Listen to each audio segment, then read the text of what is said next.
আসসালামু আলাইকুম, সবাইকে ঈদ মোবারক এবং নববর্ষের শুভেচ্ছা। কেমন আছেন সবাই? একটু কমেন্ট করে জানান যে কে কোন জায়গা থেকে আজকে আমাদের লাইভ ক্লাসটা দেখতেছেন এবং আপনাদের ঈদ কেমন কাটলো এবং নববর্ষটাও কেমন কাটলো একটু জানাবেন, ঠিক আছে? অবশ্য নববর্ষটা এবার তেমন একটা কোনো মানে মানে আনন্দের ভিতরেই পড়ে নাই, ঈদের ভিতরেই পড়ে গেছে, তো এই জন্য যে আমি নিজেই আসলে জানতামই না নববর্ষ 14 তারিখ, ঠিক আছে, ভুলে গেছিলাম।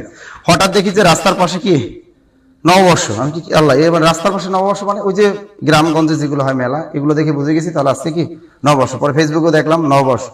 তো যাই হোক, এরকম একটা দিন মিস করেছি আমি, আপনারা কেউ হয়তো মিস করেন না, কিন্তু আমি আমি আমি মিস করে ফেলেছি যে নববর্ষ। আসলে নববর্ষ একটা মজার জিনিস। ছোটবেলা থেকে আমরা গ্রামে বিভিন্ন মেলায় যাইতাম, আর যখন ইউনিভার্সিটিতে পড়াশোনা করি তখন তো ইউনিভার্সিটির ভিতরে বিভিন্ন অনুষ্ঠানে যেতাম, ভালোই লাগতো, ঠিক আছে, নববর্ষের দিনটা। এবার অনেকের হয়তো নববর্ষের দিনটা মিস গেছে আমার মতোই, ঈদের আনন্দে, তাই তো? ঈদের আনন্দে কার কেমন কেটেছে একটু বলেন। আর সাধারণত আমাদের যারা বেকার আছেন তাদের ঈদ ভালো না কাটারই সম্ভাবনা বেশি, কারণ অনেকে এমন জ্বালাইছেন যে ঈদের দিনও ফোন দিয়েছেন, ঈদের দিন ফোন দিয়েও বলছে স্যার ক্লাস কখন হবে, ঠিক আছে। এবং আজকে একজনের কমেন্টেও লিখে ফেলে স্যার ঈদের ছুটিটা লম্বা হয়ে গেছে, ঈদের ছুটিটা কি লম্বা হয়ে গেছে, মানে আরো তাড়াতাড়ি ঈদের দিন ক্লাস নিলেও তারা খুশি। এরকম কিন্তু অনেকে বলছে স্যার বিশেষ পরীক্ষা 27 তারিখ 26 তারিখ বিশেষ পরীক্ষা, স্যার দ্রুত ক্লাস শুরু করেন। আপনারা চিল্লাইছেন, আমরা কিন্তু খুব দ্রুত এসে ঢাকা শহরে এখনো কিন্তু মানুষ প্রবেশ করেনি, তারপর কিন্তু আমরা প্রবেশ করে ফেলেছি। এবং আগামীকাল থেকে একদম পেইড বেজে নিয়মিত ক্লাস হবে। আগামীকাল আমরা 11 থেকে 20তম গ্রেডের ক্লাস হবে সন্ধ্যা 7টায়। আমরা বলে দিব আজকে যে কখন কোন ব্যাচের ক্লাস। আগামীকাল সকাল 9টা থেকে রাত 11টা পর্যন্ত কন্টিনিউ আমাদের ব্যাচগুলোর ধারাবাহিক ক্লাসগুলো হবে। নিবন্ধন লিখিত ব্যাচের ক্লাসগুলো হবে আগামীকাল বাংলা নিবন্ধনের লিখিত ব্যাচের ক্লাসও কিন্তু আছে, স্কুল পর্যায়ে এবং কলেজ পর্যায়ে উভয় পর্যায়ে কিন্তু আগামীকাল ক্লাসে। তারপরের দিন গ্রন্থাগার ও তথ্য বিজ্ঞানের কিন্তু লিখিত পরীক্ষার ক্লাস আমরা দেই নাই, তাই এই ক্লাসটা আমরা আগামী পরশুদিন আমরা রেখেছি, গ্রন্থাগার ও তথ্য বিজ্ঞানের ক্লাস, ঠিক আছে। এবং পরশুদিনকে আরো রেখেছি ভৌত বিজ্ঞানের ক্লাসটা, এর আগে ঈদের আগে হয়নি। এই ভৌত বিজ্ঞানের ক্লাসটা আমরা আগামীকাল আপনাদেরকে দিয়ে দিব, রাত 8টায় দিয়ে দিব ভৌত বিজ্ঞানের ক্লাস। তো এরকম প্রতিদিন কিন্তু এখন ধারাবাহিক ক্লাসগুলো কন্টিনিউ চলবে, কোনো মিস হওয়া যাবে না। আর আমাদের অফলাইন শাখাগুলো বাংলাদেশের সকল যে ব্রাঞ্চগুলো আছে অফলাইন, এগুলো কিন্তু আজকে থেকে অফিসিয়াল কার্যক্রম শুরু এবং আগামীকাল থেকে ক্লাস স্টার্ট। তো আমাদের অফলাইন শাখাগুলোর নামগুলো আবার বলে দিচ্ছি: রংপুর, দিনাজপুর, বগুড়া, খুলনা, দৌলতপুর, গোপালগঞ্জ, পটুয়াখালী, বরিশাল, কক্সবাজার, যাত্রাবাড়ি এবং হেড অফিস কোথায়? মিরপুর 10। স্যার আপনাকে অনেকদিন মিস করি, নাজমুল হোসেন, গুড, মিস করো না নিজাম বিকেল। আচ্ছা, আমি শেয়ার করতেছি, আপনারা করেন কিনা একটু শেয়ারটা করেন তো। ভুলে গেছে শেয়ার করা, তাই না? আমি ভুলে গেছি, আমি পড়াশোনাটাই তো ভুলে গেছি। আমি কিন্তু আপনাদেরকে কিন্তু বলেছিলাম যে ভাইয়া যে গ্রামে যাবেন, যে দেখেন অনেক পড়াশোনা কিন্তু ভুলে যাবেন। আপনি দেখেন এবার কিন্তু ঢাকা ইউনিভার্সিটি হলগুলা কিন্তু পুরো ভর্তি ছিল, অর্থাৎ যারা বিসিএস পরীক্ষা দিবে তারা কিন্তু একজনও বাড়িতে যায়নি। তা অনেকে কিন্তু ঢাকা শহরে যারা ছিলেন মাশাআল্লাহ তারা প্রস্তুতিটা অনেক ভালো, তাদের বিসিএস পরীক্ষাটা ভালো হবে, এটাই স্বাভাবিক। আর যারা গ্রামে গিয়েছিলেন তাদের কিন্তু পড়াশোনা একটু হ্যাম্পার হয়ে গেছে ভাইয়া, এটা বাস্তব, কারণ গ্রামে যাবেন পড়াশোনা ভুলে যাবেন। আমি নিজেও পড়াশোনা ভুলে গেছি, তাই না? নিজে ভুলে গেছি। আচ্ছা দেখি স্যার, আমার প্রাণপ্রিয় স্যারকে অনেক মিস করি, ঈদ মোবারক। জুবার, হ্যাঁ ঈদ মোবারক, গুড, ভালো আছেন স্যার? গুড, ভালো আছে। সমাজ বিজ্ঞান লিখিত ক্লাস কি আরম্ভ হয়েছে? সামাজিক বিজ্ঞান আরম্ভ হয়ে গেছে। আচ্ছা, আমি একটা শেয়ার করি, আপনারা একটা শেয়ার করেন, আমি একটা শেয়ার দিয়ে দিই। দেখবেন আজকে ধামাকা ক্লাস হবে, অর্থাৎ যেগুলো 11 থেকে 20তম গ্রেডের পরীক্ষায় আসে, বিসিএস পরীক্ষা তো আসবেই। দেখবেন আনকমন প্রশ্নগুলো, আপনারাও আমাকে প্রশ্ন এখানে কমেন্টের মাধ্যমে জানাবেন। যদি আপনারা বিসিএস পরীক্ষা দিয়ে মানে বিভিন্ন গাইড বই পড়তে গিয়ে যদি কোনো প্রশ্নের কনফিউশন প্রশ্ন পেয়ে থাকেন, এগুলো কমেন্টের মাধ্যমে জানাবে, আমি আপনাদের সলভ করে দিব। হোক সেটা ব্যাকরণগত প্রশ্ন, হোক সেটা সাহিত্য, ব্যাকরণ এবং সাহিত্য রিলেটেড যে কোনো ধরনের প্রশ্ন আমাদের কমেন্টের মাধ্যমে জানাবেন, ইনশাল্লাহ আমি চেষ্টা করব জবাব দেওয়ার। ওকে, তা আমি তো শেয়ার করতেছি, আপনারা করতেছেন? বলেন তো, আপনারা কি শেয়ার করতেছেন? পরীক্ষাটা দেখবেন 26 তারিখ বিসিএস পরীক্ষা ভালো হবে, অনেক ভালো হবে, ঠিক আছে। আচ্ছা দেখি, সুমন ভাইয়া লিখছে, মর্তুজা খান মিনা, দেখি ডান মুন্নি লিখছে ভৌত বিজ্ঞানের ক্লাস দিয়ে শুরু হয়েছে স্যার। না, ভৌত বিজ্ঞানের ক্লাস আগামীকাল ভৌত বিজ্ঞানের ক্লাস দিয়ে শুরু। আগামীকাল বাংলার নিবন্ধনে লিখিত কোর্সে যারা ভর্তি হয়েছেন আগামীকাল তারা ক্লাস পাবেন। আগামীকাল বাংলার ক্লাস পাবেন, তারপর ভৌত বিজ্ঞানের ক্লাস পাবেন, আরো জানি কোন সাবজেক্ট আছে আমি মনে পড়তেছে না আমার এখন। আমি নিজের ক্লাস আছে এটা বলে দিলাম কালকে, ঠিক আছে। কলেজ পর্যায়ে আর স্কুল পর্যায়ে ক্লাস আছে আমার সাথে। আর যেটা হলো আপনাদের যেটা বলে 11 থেকে 20তম গ্রেডের ক্লাসটা আমাদের সকাল 11টায় ছিল। এই নতুন বাজের আমরা ক্লাসটা নিয়ে গেছি সন্ধ্যা 7টায়। তার মানে আগামীকাল সন্ধ্যা 7টায় দেখা হচ্ছে 11 থেকে 20তম গ্রেডের ক্লাস। আমরা এগিয়ে নিয়ে আসছি কিন্তু, ওকে। ওয়ালাইকুম আসসালাম, আসসালামাইকুম স্যার, প্রশান্তি সালাম দিয়েছে, ওয়ালাইকুম আসসালাম। দেখি রুকিয়া সুলতানা স্যার, আমিও শেয়ার করলাম, ভেরি গুড। নাজমুল হোসেন, সুমাইয়া ইসলাম সালাম দিয়েছেন, ওয়ালাইকুম আসসালাম, সবাই সালাম দিয়েছেন না স্যার। জীববিজ্ঞান নিবন্ধনে রিটেনে ভর্তি হতে চাই, আমাদের যে নম্বরগুলো আছে হটলাইন নম্বরগুলো কল দিয়ে দিবেন। হটলাইন নম্বরে কল দিলে কিন্তু আপনি অবশ্যই ভর্তি হতে পারবেন। আচ্ছা দেখেন, এবার কিন্তু আপনাদের একটু সরি বলে নিচ্ছি, কারণ আপনারা ঈদের ভিতরেও অনেক ফোন দিয়েছেন, আপনাদের অ্যাড করতে পারি না। আপনারা বলছেন যে স্যার অ্যাড করেন, আমি বলছি রাত 10টা অ্যাড করব। আসলে আমাদের ঈদের একটা ছুটি যখন থাকে, যখন আমরা গ্রামে যাই, তখন সবাই বিভিন্ন কাজে ব্যস্ত হয়ে যায়। আজকে কিন্তু সবাইকে কিন্তু অ্যাড করে দেওয়া হয়েছে। যদি এখনো কেউ কোনো গ্রুপে যদি অ্যাড হতে না পারেন, কেউ যদি কোনো ধরনের হাইলাইটস না পেয়ে থাকেন, হাইলাইটসের জন্য প্রতিদিন সকাল 10টা থেকে বিকাল 5টার মধ্যে কল করবেন, ওকে। আর যদি কোনো গ্রুপে অ্যাড হতে না পারেন, তাহলে আপনার সকাল 10টা থেকে বিকাল 5টার মধ্যে কল দিবেন যে আমাকে অ্যাড করা হয়নি, ইনশাআল্লাহ আপনাকে অ্যাড করে দেওয়া হবে। অনেকদিন পর স্যার মিষ্টি চেহারাটা দেখলাম। সুমাইয়া, ওকে বেবি, শাইনুর একটা শেয়ার দেন। দেখি আজকে কিন্তু আরো ক্লাস হবে, আজকে আরো ক্লাস হবে। আমাদের মমিনুল স্যারের ক্লাস আছে, কিন্তু এখন ধুমাইয়া ক্লাস হবে, স্যারদের ধুমাইয়া ক্লাস হবে, তৌহিদ স্যারের ক্লাস হবে, ধুমাইয়া ক্লাস হবে, জিকে ক্লাস হবে, ধুমাইয়া একদম 26 তারিখ পর্যন্ত যারা বিসিএস পরীক্ষা দিবেন, আমরা চাই তাদেরকে বেস্ট সার্ভিসটা দিতে। ধুমাইয়া ক্লাস হবে, ঠিক আছে। কক্সবাজার শাখা আপনার বাংলা ক্লাস চাই, আমজাদ হোসেন লিখছে কক্সবাজার শাখা আমার বাংলা ক্লাস চাই। এটা কোনো কক্সবাজারটা বিয়ে করে আলাম, তাইলে কক্সবাজার বিয়ে করবো, কত সুন্দর, তাহলে কক্সবাজার বাংলা ক্লাস নিতে পারবো শুধু। আচ্ছা যাবো স্যার। পলিটিক্যাল সায়েন্সের ক্লাস কবে, রুটিন দিয়ে দিছে স্যার। আমি বগুড়া থেকে দেখছি, গুড। বগুড়ায় কিন্তু আমাদের শাখা আছে আজিজুল্লাহ কলেজের পাশে, সেখানে আপনাদের কই দেখি রুটিন পাইনি, রুটিন পেয়ে যাবেন। ঈদ মোবারক রতন মিয়া, ঈদ মোবারক হোসেন সুরজ, ভেরি গুড।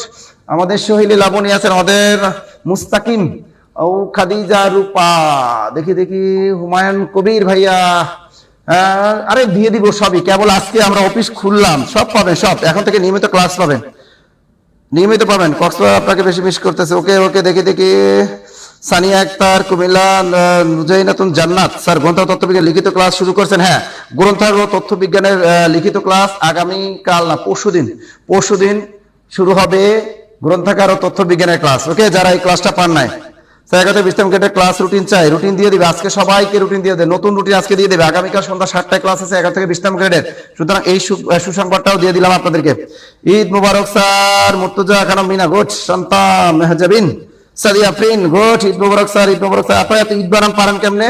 সবাই ঈদ পারেন, ভালোই তো পারেন, গুড স্যার। কৃষি শিক্ষা শুরু হয়ে গেছে, কেমিস্ট্রি ক্লাস চাই, গুড স্যার। নতুন লাগছে আপনাকে? আমার নতুন লাগছে। আরে না, কি আসলে রোজা রাখার পরে আবার বাড়িতে থাকার পরে মানে একদম কেমন মনটা কেমন রুখ হয়ে গেছে, তাই না? আপনাদের সাথে ছিলাম না তো, এই জন্য। স্যার নিবেদনের জন্য বাংলা লিখিত কোর্স। আচ্ছা, আজকেও কি মারামারি হয়েছে? কোথায় মারামারি হয়েছে? স্যার শেরপুর, আপনারা যাকে মিস করতেছিলেন, যেসব মেয়েরা মিস করতেছিলেন, রমণীরা, আমাদের সেই স্যার কিন্তু চলে আসছে। এতক্ষণ বলতেছিলেন এই মমিনুল স্যার কই, সে কিন্তু চলে আসছে, দেখছেন। আজকে কিন্তু আরো ক্লাস আছে আমার। এই দেখছেন, একটা সুখবর কিন্তু দিয়ে দিছে, কি আইসে কিন্তু সুখবর দিছে, মনটা তার খারাপ, হয়তো রাস্তায় কারোর সাথে দেখা হয়েছে, আইসে কিন্তু সুখবর একটা দিয়ে দিছে যে আজকে কিন্তু আপনাদের একটা ক্লাস দেবেন ইনশাআল্লাহ। এই ক্লাসের পরেই আরেকটা ক্লাস হবে। শেয়ার কেন এত কম কেন বলেন তো? দেন বই দিয়ে দেন একটা, তাহলে তো শেয়ার করবো। হ্যাঁ দেন একটা বই দেন। আচ্ছা, কেরিয়ার প্লাস বই দিয়ে দিব।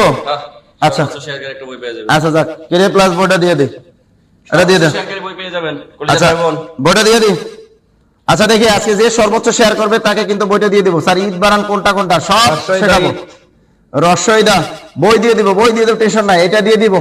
সবাই শেয়ার, দেখি কে সর্বোচ্চ শেয়ার করেন। স্যার ক্লাস কি রাতে হবে এখন? হ্যাঁ, রাতে দিনে সব সময় ক্লাস হবে, এক্স্যাক্টলি। না, আমাদের যেমন 11 থেকে 20তম গ্রেডের কোর্স, তারপরে হচ্ছে আপনার প্রাইমারি, অ্যাডভান্স, নিবন্ধন অ্যাডভান্স, এগুলো সবগুলো আমরা রাতে নিব। এই জন্য কারণ স্যার অনেকেই হচ্ছে দিনের বেলা পার্ট টাইম জব করে, যাতে করে তারাও কোর্সগুলো করতে পারে। এই জন্য আমাদের সবগুলো কোর্স এখন রাত্রে চলে আসবে, কারণ রোজার মাস ছিল, যার কারণে আমরা দিনের বেলা নিয়েছি। এখন তো আর রোজার মাস নেই, এখন আপনাদের যখন খুশি তখনই আমরা ক্লাস দিতে পারবো। তো এই জায়গা থেকে আমরা সব ক্লাস রাত্রে নিয়ে যাবো ইনশাআল্লাহ, আপনাদের যাতে সবার সুবিধা হয়। প্রতিধ্বনি হচ্ছে। আচ্ছা, এখন আর প্রতিদিন হবে না, আমাদের 500 উঠে গেছে, ইনশাআল্লাহ আমরা ক্লাসটা শুরু করে দেবো। শুরু করে দেন।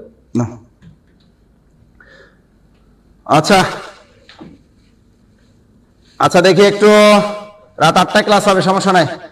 আচ্ছা দেখি আমাদের কি প্রশ্নটা চলে আসে, আমরা একটু দেখি। দেখেন এই ধরনের প্রশ্ন বিশেষ পরীক্ষায় সবচেয়ে বেশি আসে। একটা জিনিস মাথা রাখবেন, বিশেষ পরীক্ষা মানে আনকমন কিছু, প্রাইমারি পরীক্ষা মানে আনকমন কিছু, নিবন্ধন পরীক্ষা মানে আনকমন কিছু থাকে। তো এই আনকমন প্রশ্নের উত্তরগুলো যদি পরীক্ষা হল পারেন তাহলে কিন্তু আপনারা মাঠে একটা গোল দিয়ে দেন। দেখি এই প্রশ্নের উত্তরটা কে পারেন, এই প্রশ্নের উত্তরটা কয়জনে পারেন এটা আমি দেখতে চাই। এখানে যেমন আমাদের এখানে স্টুডেন্ট আছে 530 জন, এর ভিতরে দেখবেন 30 জনও পারবে না এই প্রশ্নটার উত্তর, 30 জনও পারবে না। আর 30 জন বাদ দিলাম, এই প্রশ্নটার উত্তরটা 10 জনও পারবে না, এই প্রশ্নের উত্তর 10 জনও পারবে না। দেখি কে পারেন, দেখি যে চর্যাপদের কোন কবি নালন্দা বিশ্ববিদ্যালয়ের অধ্যাপক ছিলেন? শান্তিপা, সবরপা, সরপা এবং কান্নপা। দেখি কে কে আছেন। আমাদের সাইদুল ইসলাম, সাইদুল স্যার কিন্তু কমেন্ট লিখে সবাই শেয়ার করে, ডান লিখে দেই। প্রিয় ভাই বোন আমার, সাইদুল স্যার কিন্তু আপনাদেরকে কিন্তু শেয়ার করতে বলছে। দেখি এই উত্তরটা কয়জনে পারেন। হ্যাঁ, যে চর্যাপদের কোন কবি নালন্দা বিশ্ববিদ্যালয়ের অধ্যাপক ছিলেন? একটা জিনিস মাথা রাখবেন, বিশেষ পরীক্ষার প্রশ্ন এভাবেই হয়। দেখবেন বিশেষ পরীক্ষার প্রশ্ন এমন খুঁটিনাটি বাংলা একাডেমির বাংলা সাহিত্যের ইতিহাস বই, মাহবুল আলম স্যারের যে বাংলা সাহিত্যের ইতিহাস, লাল নীল দীপাবলি, এই সমস্ত বইগুলো থেকে সাহিত্যের প্রশ্নগুলো তুলে দেয়। এবং প্রাইমারি পরীক্ষাও দেখেন আনকন অঙ্কন প্রশ্ন তুলে দেয়, নিবন্ধন পরীক্ষা তুলে দেয়। এখন একটু খেয়াল রাখেন, এই প্রশ্নগুলো বাজারে গাইড বই সাধারণত থাকে না। সাধারণত বাজারে গাইড বই পড়ছেন অনেকে, এটা প্রশ্ন হচ্ছে এই প্রশ্নটা কই পেলেন স্যার, এই প্রশ্নটা কোথা থেকে পাইলেন আপনি, অনেকে মনে প্রশ্ন যাচ্ছে। তো এই প্রশ্নগুলো সবসময় লিখে রাখবেন, ঠিক আছে। চর্যাপদে কোন কবি নালন্দা বিশ্ববিদ্যালয়ের অধ্যাপক ছিলেন? আমরা জানি নালন্দা বিশ্ববিদ্যালয়ের অধ্যাপক ছিলেন কিন্তু 2 জন। চর্যাপদের 24 জন পদকর্তার ভিতরে 2 জন ছিলেন নালন্দা বিশ্ববিদ্যালয়ের অধ্যাপক, 1 জন ছিলেন নালন্দা বিশ্ববিদ্যালয়ের ছাত্র এবং 1 জন ছিলেন নালন্দা বিশ্ববিদ্যালয়ের আচার্য। এই পুরো তথ্যটা আমি আপনাদেরকে লিখে দেবো। তার আগে বলতে হবে কোন কবি নালন্দা বিশ্ববিদ্যালয়ের অধ্যাপক ছিলেন। দেখি দেখি কে আছেন, কে আছে দেখেন। আচ্ছা, নিয়াজ মাহমুদ হোসেন, সবরপা, সবরপা, সরপা, নাজমুস সাকিব গাজী লিখছেন সরপা, সুলতানা নাদিরা বলছেন বি, সবরপা, মোহাম্মদ মুসামুল্লাহ ডি, সরপা সরপা সবরপা। একটা জিনিস দেখেন, আমাদের বাংলাদেশের মেধা কোথায় যাচ্ছে যে এত বিসিএস পরীক্ষা অ্যাপ্লাই করে কিন্তু টিকে খুবই কম। এর কারণটা কি? মূল কারণটা এখানে আমি বলেছিলাম যে এখানে দেখেন 500 মানে 600 জন স্টুডেন্ট আমরা ক্লাস করতেছি, অথচ এখন পর্যন্ত আমি একজন স্টুডেন্টও পাইলাম না যে চর্যাপদের কোন কবি নালন্দা বিশ্ববিদ্যালয়ের অধ্যাপক ছিলেন। একজন স্টুডেন্টও খুঁজে পেলাম না যে এই প্রশ্নের উত্তরটা পারছে। দেখছেন তা আমাদের অবস্থাটা কোন জায়গায় বলেন না। এই যে রফিক ভাই আছে জব মেডিসিন দিনাজপুর শাখা থেকে, দিনাজপুর শাখা কিন্তু অফিস কিন্তু খুলে দিয়েছে আজকে। দিনাজপুর শাখা আপনারা যোগাযোগ করবেন অফলাইনে যারা ভর্তি হবে। দেখেন আমাদের এমনই একটা, দেখেন কি বলবো, একজন মানুষ এই উত্তরটা, এই যে কাজল আক্তার, ভেরি গুড বেবি, এই যে কাজল আক্তার একজন পারছেন। অর্থাৎ এতজন স্টুডেন্টের ভিতরে একজন পারলেন যে চর্যাপদের কোন কবি নালন্দা বিশ্ববিদ্যালয়ের অধ্যাপক ছিলেন। হ্যাঁ, সে হলো শান্তি পাক। সে কে? উত্তরটা শান্তি পাক। লিখে রাখেন, এই ব্যতিক্রম ধরনের প্রশ্নগুলো পরীক্ষায় বেশি আসে, বেশি আসে, বেশি আসে। লেখেন, নালন্দা বিশ্ববিদ্যালয়ের অধ্যাপক ছিলেন কে? শান্তিপা। দ্রুত লেখেন, দ্রুত। নালন্দা বিশ্ববিদ্যালয়ের শান্তিপা। আরো একজন ছিল ভুসুকুপা, আরো একজন নাম শান্তিপা, কমা দিয়ে আরো একজন নাম লেখেন ভুসুকা, ভুসুকুপা। এই 2 জন ব্যক্তি নালন্দা বিশ্ববিদ্যালয়ের অধ্যাপক ছিলেন। তা নালন্দা বিশ্ববিদ্যালয়ের অধ্যাপক ছিলেন কতজন? 2 জন। একজন হলো শান্তিপা, আর একজন কে? ভুসুকুপা। 2 জনের নামটা লিখে রাখেন, শান্তিপা আর একটা হলো ভুসুকুপা, এই 2 জন ব্যক্তি। এরপর দেখেন তার নালন্দা বিশ্ববিদ্যালয়ের আচার্য কে ছিলেন? সরপা ছিলেন আচার্য। নালন্দা বিশ্ববিদ্যালয়ের আচার্য ছিলেন কে? সরহপা। দ্রুত লেখেন, সরহপা। নালন্দা বিশ্ববিদ্যালয়ের আচার্য ছিলেন কে? সরহপা। এবার দেখেন আর একটা প্রশ্ন আসতে পারে, নালন্দা বিশ্ববিদ্যালয়ের ছাত্র ছিলেন কে? নালন্দা বিশ্ববিদ্যালয়ের ছাত্র ছিলেন হলো কাহ্নপা। কাহ্নপা। দেখেন এই ধরনের প্রশ্ন বাজারে কোনো গাইড বইয়ে পেয়েছেন? এগুলো আমি কোথা থেকে নিয়েছি তথ্যটা? বাংলা একাডেমি বাংলা সাহিত্যের ইতিহাস। এই প্রশ্নগুলোই ব্যতিক্রম প্রশ্নগুলোই পরীক্ষায় ধরে। তাই দেখেন কি কি প্রশ্ন আমরা শিখলাম এখান থেকে। চর্যাপদের এই যে নালন্দা বিশ্ববিদ্যালয়ের অধ্যাপক ছিলেন 2 জন, একজনকে শান্তিপা আর একজনকে ভুসুকুপা। আর নালন্দা পরীক্ষায় প্রশ্ন আসবে এভাবে যে নিচের চর্যাপদের কোন কবি নালন্দা বিশ্ববিদ্যালয়ের আচার্য ছিলেন? তিনি হলেন সরপা। আরেকটা প্রশ্ন আসতে পারে যে নিচের চর্যার কোন কবি নালন্দা বিশ্ববিদ্যালয়ের একজন ছাত্র ছিলেন, কারণ ভারতীয় উপমহাদেশের সবচেয়ে প্রাচীনতম বিশ্ববিদ্যালয় হলো এই নালন্দা বিশ্ববিদ্যালয়। তার নালন্দা বিশ্ববিদ্যালয়ের ছাত্র ছিলেন কে? কান্নপা। দ্রুত লেখেন, দ্রুত তথ্যটা লিখে রাখেন, দ্রুত দ্রুত তথ্যটা লিখে ফেলেন, দ্রুত দ্রুত। লেখা শেষ হলে বলবেন যে জি স্যার ডান। দ্রুত বলেন, দ্রুত দ্রুত দ্রুত। দেখছেন? এবার দেখেন কেমনে প্রশ্ন বানায়। এই যে দেখেন, আমাদের তানজিলা তমালিক নালন্দা বিশ্বের অধ্যাপক ছিলেন শান্তিপা, আচার্য ছিলেন সরপা, ছাত্র ছিলেন কান্নপা। হ্যাঁ, তবে এখানে দুইজনের নাম লিখবেন ভাইয়া। এই নালন্দা বিশ্বের অধ্যাপক দুইজন, ঠিক আছে? একজন হলো শান্তিপা আর একজন ভূষুকুপা। এই দুইটা নাম লিখে রাখেন। হ্যাঁ, ওকে ওকে ওকে। হাফসা খাতুন, জি স্যার। জি বানানটা ভুল কেন আপু? জি বানানটা ভুল লিখবে না। এই যে আমি বারবার বলি ইয়েস, এর বাংলা হলো জয় রসিকের জি, এটা লিখবেন। কিন্তু আপনাদের অভ্যাস আছে, আপনারা কি করেন, এই জয়ের পাশে একটা ব মারেন, এটা ভুল। আবার কি করেন, আবার জয় দীর্ঘ মারেন, এগুলো ভুল, এগুলো কখনোই করবেন না। জি জয় রসিকে দিয়ে দেবেন শুধু। ইয়েস, এর বাংলা কি জি। ওকে, তো নেক্সট প্রশ্ন আমার চলে যাচ্ছে। দেখেন, এই একটা চমৎকার প্রশ্ন, অন্ধকার যুগের প্রথম সাহিত্য কোনটি? এই ধরনের প্রশ্ন ব্যাংক নিয়োগ পরীক্ষা আসে, বিশেষ পরীক্ষা আসে, অন্যান্য চাকরি পরীক্ষা আসে, যে অন্ধকার যে প্রশ্ন ভালো করে পড়বেন, তারপর পরীক্ষার উত্তর দিবেন। তার অন্ধকার যুগের প্রথম সাহিত্য কোনটি? শূন্য পুরাণ, প্রাকৃত পৈঙ্গল, শেখ শুভদয়া, নাকি নিরঞ্জনের উষ্মা, নাকি রুষ্মা? দেখি উত্তরটা কে পারেন, দেখে দেখে দেখে উত্তরটা দ্রুত বলেন। অন্ধকার যুগের প্রথম সাহিত্য কোনটি? মর্তুজা খানম লিখছেন খ। এরপর দেখি যাতে খ, শাহরিয়ার ইসলাম খ, সাদিয়া ফ্রেন্ড শূন্য পুরাণ, এরপর তিশা খ, হাফসা খাতুন খ, বর্ণা ইসলাম ক। দেখেন, সুজন হোসেন ক, মুখলেসুর রহমান শূন্য পুরাণ, সামি ইসলাম প্রাকৃত পৈঙ্গল, তিথিদাস মহস্ত শূন্য পুরাণ। একটা জিনিস মাথার ভিতরে গেঁথে রাখেন, এই প্রশ্নটা কিন্তু অনেকে ভুল করেন। এই প্রশ্নটা কিন্তু অনেকবার চাকরি পরীক্ষা আসছে কিন্তু, এবং আবার আসবে। বলছে অন্ধকার যুগের প্রথম সাহিত্য কোনটি? কথাটা ভালো করে খেয়াল করবেন। অন্ধকার যুগের প্রথম সাহিত্য মানে এখানে বলছে ফার্স্ট। আমরা জানি 1201 থেকে 1350, এই সময় 150 বছর হলো বাংলা সাহিত্যে অন্ধকার যুগ বা আধার যুগ অথবা তামস যুগ বলা হয়। আর এই অন্ধকার যুগের জন্য দায়ী করা হয় তুর্কি সেনাপতি ইখতিয়ারউদ্দিন বিন মোহাম্মদ বখতিয়ার খলজিকে। ধারণা করা হয় তিনি আগমনের ফলে মূলত এই অন্ধকার যুগের সৃষ্টি করেছেন। তাই অন্ধকার যুগের মূলত কারণ হলো এই 150 বছর কোনো বাংলা সাহিত্যে উল্লেখযোগ্য কোনো সাহিত্য রচিত হয়নি। তারপরও কলকাতায় 3টা ওই ছোট ছোট সাহিত্য রচিত হয়েছিল। সেগুলোর 1 নম্বর হলো প্রাকৃত পৈঙ্গল, 2 নম্বর হলো শূন্য পুরাণ, 3 নম্বর হলো শেখ শুভদয়া। তা এখানে দেখেন যে অন্ধকার যুগের প্রধান সাহিত্য কটা? 3টি। এই প্রথম কোনটা? প্রথম হলো প্রাকৃত পৈঙ্গল। তা যারা প্রাকৃত পৈঙ্গল উত্তর মানে টিকটা দিয়েছেন তাদের কিন্তু উত্তরটা সঠিক। তাই প্রাকৃত পৈঙ্গল অন্ধকার যুগের প্রথম সাহিত্য কোনটি? প্রাকৃত পৈঙ্গল। এটি কে লিখছেন?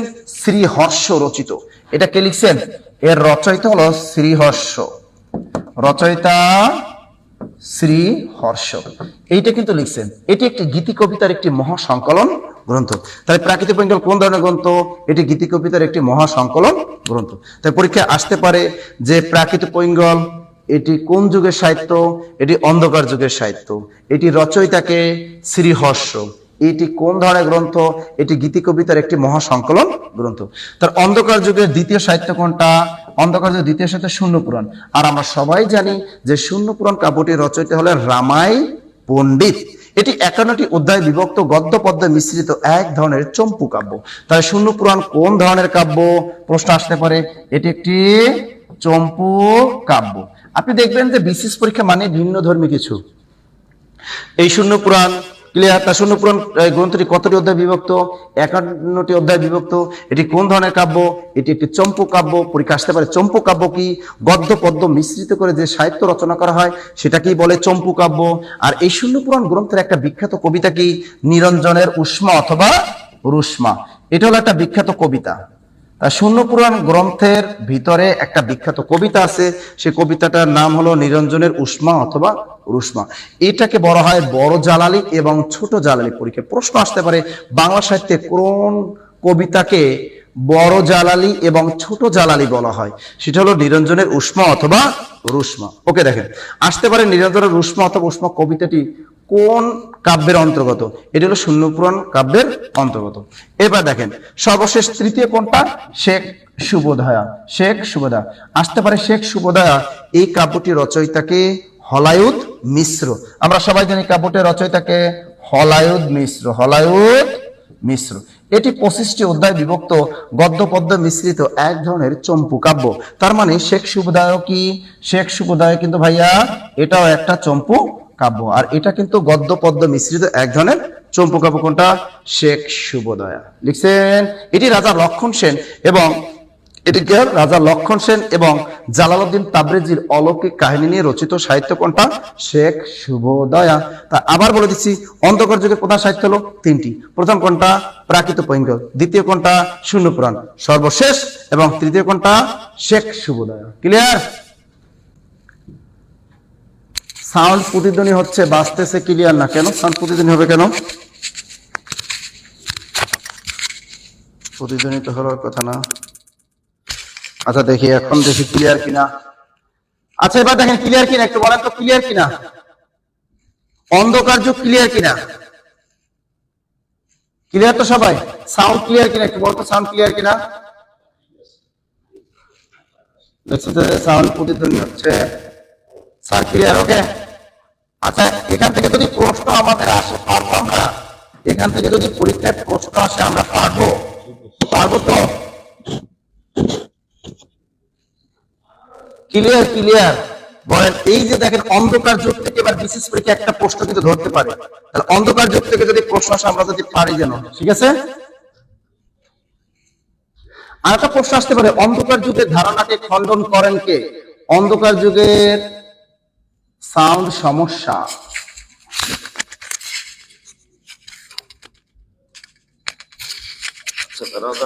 একটু ওয়েট।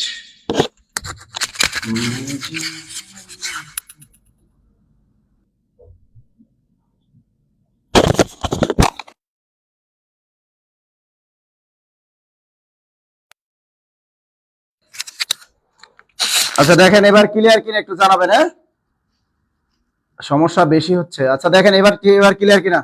আচ্ছা যাই হোক, অন্ধকার যুগ নিয়ে আমাদের প্রবলেম শেষ। এবার আমরা দেখি মধ্যযুগের প্রথম কবি কে? প্রশ্ন ভালো করে পড়বেন, তারপর উত্তর করবেন।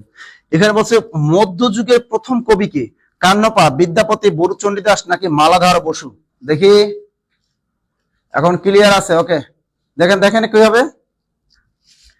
মধ্যযুগের প্রথম কবি কে? প্রশ্ন ভালো করে পড়বেন, তারপর কান্নপা, বিদ্যাপতি নাকি বরুচন্দ্র দাস নাকি মালাধার বসু? দেখি এই মালাধার বসু একটা বিখ্যাত কি লিখছে জানেন? অনুবাদ গ্রন্থ আছে, কি বলতে পারেন? শ্রীকৃষ্ণ বিজয়। পরীক্ষায় কিন্তু বারবার আসে শ্রী কৃষ্ণ বিজয়। এই শ্রীকৃষ্ণ বিজয় কাব্যটি কার? মালাধার বসু। পরীক্ষা কিন্তু বারবার আসে যে শ্রীকৃষ্ণ বিজয় এই অনুবাদ গ্রন্থটি কার লেখা? এটা হলো মালাধার বসু। আমাদের প্রশ্ন আসছে মধ্যযুগের প্রথম কবি কে? দেখি গ গ কেউ বলছেন কান্নপা। ওই যে প্রাচীন কালে দেখছে কান্নপা। একটা জিনিস খেয়াল রাখেন, মধ্যযুগ যদি বলে প্রাচীন যুগের প্রথম কবি কে?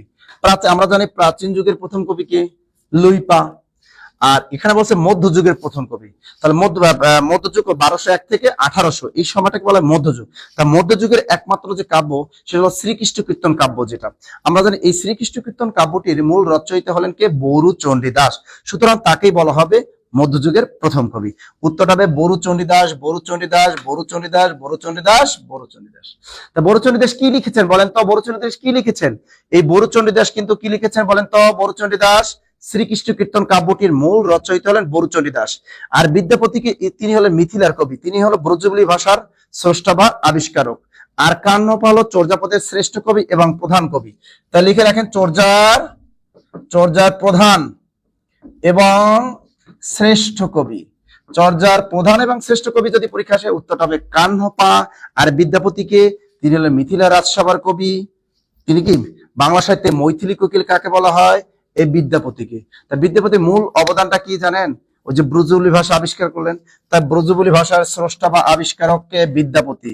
লিখে রাখেন ব্রজবুলি, এই যে ব্রজবুলি ভাষার স্রষ্টা। ব্রজবুলি ভাষার স্রষ্টাকে? সেটা হলো আমাদের বিদ্যাপতি। আর বরুচণ্ডী দাসকে? তিনি হলেন আমাদের খাঁটি বাংলা ভাষায় রচিত প্রথম কাব্য কোনটা? শ্রীকৃষ্ণ কীর্তন কাব্য। এই শ্রীকৃষ্ণ কীর্তন কাব্যটির মূল রচয়িতাকে? বরুচণ্ডী দাস, বরুচণ্ডী দাস, বরুচণ্ডী দাস। ইনশাল্লাহ রোজা শেষ আমরা শ্রীকৃষ্ণ কীর্তন কাব্যের উপর একটা লাইভ ক্লাস নেব। কবে নিলে ভালো হয় বলেন? শ্রীকৃষ্ণ কীর্তনের উপর একটা লাইভ ক্লাস হবে কবে?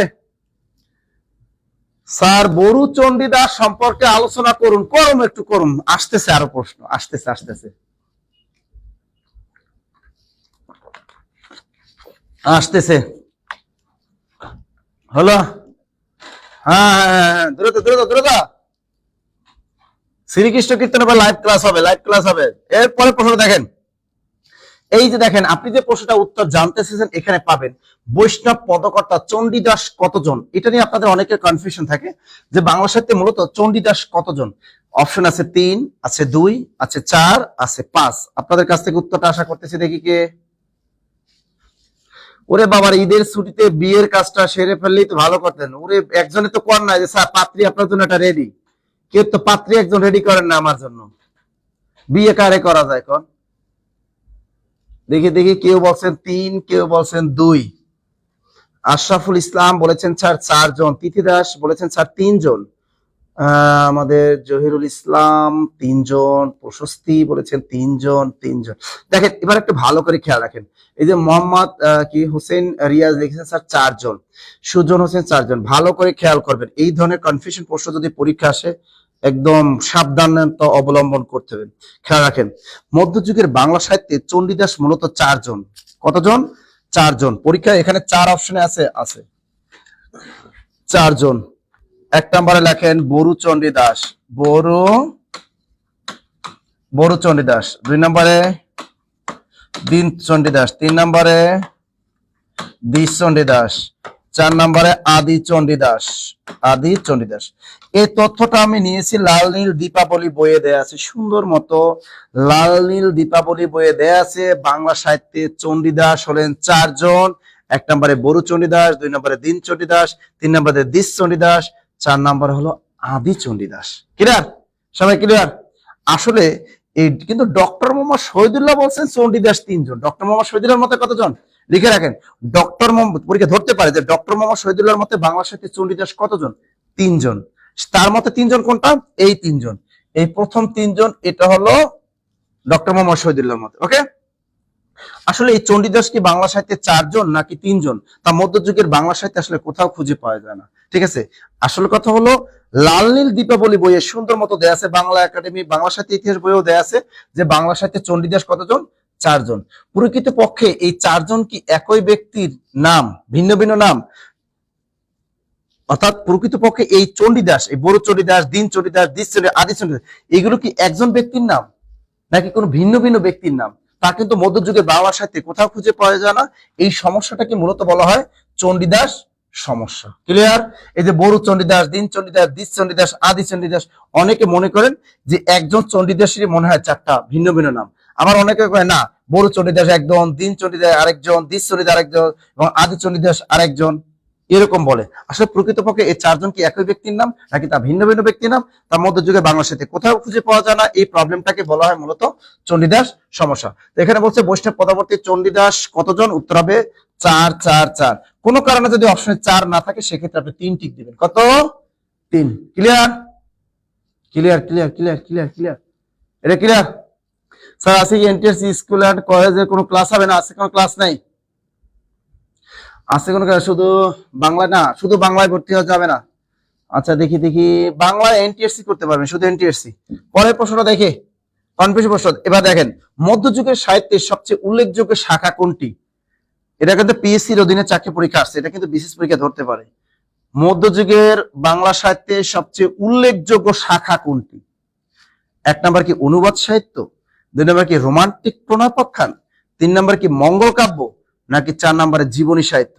দেখেন 4টা টপিক কিন্তু হিট টপিক, আপনাদের বলতে হবে কোনটা উত্তর। দ্রুত। আয়েশা বলছে স্যার গ গ গ গ, সাখাওয়াত ভাইয়া বলছে স্যার খ, খাদিজা বলছেন মঙ্গল কাব্য, প্রশস্তি পূরবী রায় বলছেন স্যার জীবনী সাহিত্য, রবিন খ, জহিরুল ইসলাম রিয়াদ মঙ্গল কাব্য, সিরাজুল হক বাঁধন মঙ্গল কাব্য। রোমান্টিক সামিয়া, তুমি এত রোমান্টিক কেন? জি সামাদ ভাইয়াও লিখছে romantic, romantic. Hasan Al Mahmud romantic. সবাই এত রোমান্টিক রোমান্টিক কেন ভাইয়া? একটু খেয়াল করেন, হ্যাঁ। এবার আমি উত্তরটা বলে দিচ্ছি। একটা খেয়াল, এই অনুবাদ সাহিত্য মধ্যযুগে কিন্তু অনুবাদ সাহিত্যের ভূমিকাও কিন্তু কম না, কারণ এই অনুবাদ সাহিত্যগুলো কিন্তু চমৎকার। অর্থাৎ মধ্যযুগে দেখবেন যে মুসলমানরা চিন্তা করছে হিন্দুরা বৌদ্ধরা অনেক কিছু লেখে লেখে ফাটাই ফেলাইতেছে, তা আমরা কি করতেছি। তো এর ভিতরে মুসলমানরাও কিছু করছে, হিন্দু করছে, অন্যান্য মানুষ তারা কিন্তু অনুবাদ সাহিত্যের দিকে জোর দিচ্ছে। তবে মুসলমান সবচেয়ে বেশি অবদান তাদের অনুবাদ সাহিত্যের দিকে। তো এই অনুবাদ সাহিত্য মধ্যযুগে আমরা জানি 4টি ভাষার থেকে কাব্য বাংলা ভাষা মূলত কি করা হয়েছে, ট্রান্সলেট করা হয়েছে। তার মধ্যে উল্লেখযোগ্য যে আলাওলের পদ্মাবতী, সেটা কিন্তু বাংলা সাহিত্যে মানে অনুবাদ করা একটা গ্রন্থ। আবার অন্যদিকে দেখেন রোমান্টিক পুনর্ব্যাকরণ, ওই যে আলাওলের পদ্মাবতী, এটা একটা রোমান্টিক সাহিত্য, ঠিক আছে। এবার দেখেন মঙ্গল কাব্য, এটা কিন্তু চমৎকার একটা ধারা। মঙ্গল কাব্য কিন্তু মধ্যযুগে বড় একটা বিষয়।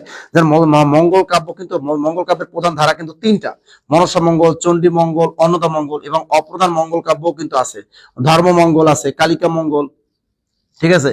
সুতরাং উত্তরটা হবে কিন্তু মঙ্গল কাব্য। উত্তরটা কি হবে ভাইয়া? মঙ্গল কাব্য। জীবনী সাহিত্য কিন্তু অতটা গুরুত্বপূর্ণ ভূমিকা পালন করেনি, কারণ জীবনী সাহিত্যকার সাধারণত আমরা জানি শ্রী চৈতন্যদেবের জীবনী গ্রন্থ যেগুলো আছে ওইগুলো হলো জীবনী সাহিত্যের ভিতর পড়ে, এবং মহানবী হযরত মুহাম্মদ সাল্লাল্লাহু আলাইহি সাল্লামের উপর মানে জীবনকে কেন্দ্র করে যে সাহিত্যগুলো সেগুলো হলো জীবনী সাহিত্য। এটা অতটা বাংলা সাহিত্যে মানে মধ্যযুগে তেমন একটা গুরুত্বপূর্ণ ভূমিকা পালন করে না। তাই এখানে সবচেয়ে বেশি উল্লেখযোগ্য হলো মঙ্গল কাব্য, এটাই কিন্তু সবচেয়ে বেশি। আর এরপরে দ্বিতীয় স্থানে আছে অনুবাদ সাহিত্য, এরপরে হলো রোমান্টিক প্রণয়োপাখ্যান। তো যাই হোক, এখানে উত্তরটা বলছে মধ্যযুগের সাহিত্যের সবচেয়ে উল্লেখযোগ্য শাখা কোনটি। উত্তরটা যারা মঙ্গল কাব্য বলছেন সবাই কারেক্ট, সবাই কারেক্ট, সবাই কারেক্ট। ক্লিয়ার? স্যার 12 থেকে 20তম গ্রেডের চাকরির জন্য কোর্স ভর্তি ফি কত? ভাইয়া কোর্স ফিটা আমাদের 11 থেকে 20তম গ্রেডের কোর্স ফি হলো 1922 টাকা, সেখান থেকে 1950 টাকা করে দিয়েছি। তারপর যাদের আর্থিক সমস্যা থাকবে আমাদের নাম্বারগুলোতে কল দিবেন। আর যারা আমাদের কোনো কোনো কোর্সে ভর্তি আছেন 11 থেকে 20তম গ্রেডের, তাদের কিন্তু কোর্স ফি দিতে হবে 1650 টাকা। মনে থাকে জানো, মনে থাকে জানো, মনে থাকে জানো। ওকে, কল রিসিভ করে না, কিভাবে ভর্তি পারে? এখন কল দেন, কল দেবো, রিসিভ করবে না কেন? কল দেন, কল রিসিভ করবে, রিসিভ করবে, রিসিভ করবে। আচ্ছা আমরা দেখি পরের প্রশ্ন। হ্যাঁ দেখেন পরের প্রশ্ন, এটা প্রশাসনিক কর্মকর্তা। চণ্ডীমঙ্গল কাব্যে কোন চরিত্রটি পাওয়া যায়? এই ধরনের প্রশ্ন বিশেষ পরীক্ষা আসে, এবং পিএসসির অধীন যে নন কাটা নিয়োগ দিকগুলো দেয় সেগুলো কিন্তু আসে। বলেন চণ্ডীমঙ্গল কাব্যে কোন চরিত্রটি পাওয়া যায়? বলেন তো এখানে বড়াই, বেহুলা, ঈশ্বরী পাটনি, নাকি ফুল্লরা? উত্তরটা দ্রুত বলেন, দ্রুত দ্রুত দ্রুত দ্রুত। মধ্যযুগের সাথে উল্লেখযোগ্য মঙ্গল, এটা বলেন, এটা বলেন। শোনেন, আমাকে এসএমএস দিয়ে লাভ নেই, আমাকে অনেকে এসএমএস দেন, এসএমএস দেখার টাইম পাই না তো ভাইয়া। আচ্ছা নুরুল ইসলাম বলছেন এ বড়াই, সাদিয়া বলছেন কলিকা সরকার লিখছেন বেহুলা। স্যার এটা ভাঙলে কি কি হয়? আচ্ছা উমগাঙ্গ, আচ্ছা দেখি বেহুলা, বেহুলা। আচ্ছা স্বাস্থ্য সহকারী পরীক্ষার জন্য কি পড়বো? আগে পরীক্ষা বানানটা ঠিক করেন, তারপর বলে দিচ্ছি। দেখি বাহুলা না বেহুলা, ফুল্লরা, কলিকা সরকার ফুল্লরা। আচ্ছা দেখেন, এই ধরনের প্রশ্ন আপনারা কেন পারেন না? এই বড়াই কি, বড়াই কে বলতে পারেন? অর্থাৎ এই বড়াই কিন্তু, বড়াই একটা হলো লেসবিয়ান। বড়াই কি? এ কিন্তু লেসবিয়ান, লেসবিয়ান চরিত্র। বাংলা সাহিত্যের প্রথম লেসবিয়ান চরিত্র কে? এই বড়াই। তা রাধা কৃষ্ণের প্রেমের দূতি বলা হয় কাকে? এই বড়াইকে। শ্রীকৃষ্ণ কীর্তন কাব্যের প্রধান চরিত্র কিন্তু 3টি, একটা কে? রাধা কৃষ্ণ, আর একটা কে? বড়াই। তা বড়াইকে বলা হয় রাধা কৃষ্ণের প্রেমের দূতি বলা হয়। একজন চুল পাকা বয়স্ক, একজন সাদা মানে বয়স্ক একজন মহিলা, ঠিক আছে। তাকে বলা হয় বাংলা সাহিত্যের প্রথম লেসবিয়ান চরিত্র। লেসবিয়ান কে? এই বড়াই। ক্লিয়ার? তাকে বলা হয়। তাই বড়াই কিন্তু এখানে চণ্ডী, তাই এ কিন্তু মঙ্গল কাব্যে না, এলো শ্রীকৃষ্ণ কীর্তন কাব্যে। সুতরাং উত্তর কিন্তু এটা হবে না। এবার দেখেন বেহুলাকে। আমরা জানি চণ্ডীময় যে মনসা মঙ্গল কাব্য, অর্থাৎ মঙ্গল কাব্যের প্রথম কাব্য কোনটি? মনসা মঙ্গল কাব্য। তো এই মনসা মঙ্গল কাব্যের নায়িকা কে? এই হলো বেহুলা। উজানি নগরে সাহেবেনের কন্যাকে বেহুলা, এবং লক্ষিন্দরের একমাত্র স্ত্রী। বাংলা সাহিত্যের প্রথম স্বামী ভক্ত অথবা প্রতিভক্ত চরিত্র কোনটা? বেহুলা। লিখে রাখেন, বাংলা সাহিত্যের প্রথম প্রতিভক্ত অথবা স্বামী ভক্ত চরিত্র। লিখে রাখেন, বাংলা সাহিত্যের প্রথম প্রতিভক্ত অথবা স্বামী ভক্ত চরিত্র কোনটা? বেহুলা। তার স্বামীর নাম কি? লক্ষিন্দর। লক্ষিন্দর, লক্ষিন্দর। কি লিখছে জহিরুল ইসলাম রিয়াদ? লেসবিয়ান কি? আচ্ছা আপনারা কি লেসবিয়ান কি এটা মানে বুঝেন না? এই আপনারা কমেন্টে জানান তো লেসবিয়ান মানেটা কি। অনেকে কমেন্ট করতেছেন স্যার লেসবিয়ান মানে কি, এটা বুঝেন না? হ্যাঁ, এটা হলো ঈশ্বরী মানে ঈশ্বরী পাটনি, এটা হলো ঈশ্বরী পাটনি। ঠিক হলো ঈশ্বরী, ওই যে আমার সন্তান যেন থাকে দিদি, অর্থাৎ অন্নদামঙ্গল কাব্যের একটা বিখ্যাত চরিত্র হলো ঈশ্বরী পাটনি। ঠিক আছে, অর্থাৎ ভারতচন্দ্র রায় গুণাকরের একটা সৃষ্ট চরিত্রের নাম ঈশ্বরী পাটনি। ঈশ্বরী পাটনি, পাটনি শব্দের অর্থ খেয়া ঘাটের মাঝি। ঠিক আছে, তার একটা বিখ্যাত উক্তি কি ডায়লগ হলো সেটা কি, আমার সন্তান যেন থাকে দুধে ভাতে। এটা হলো অন্নদামঙ্গল কাব্যের একটা বিখ্যাত চরিত্র হলো ঈশ্বরী পাটনি। বলতো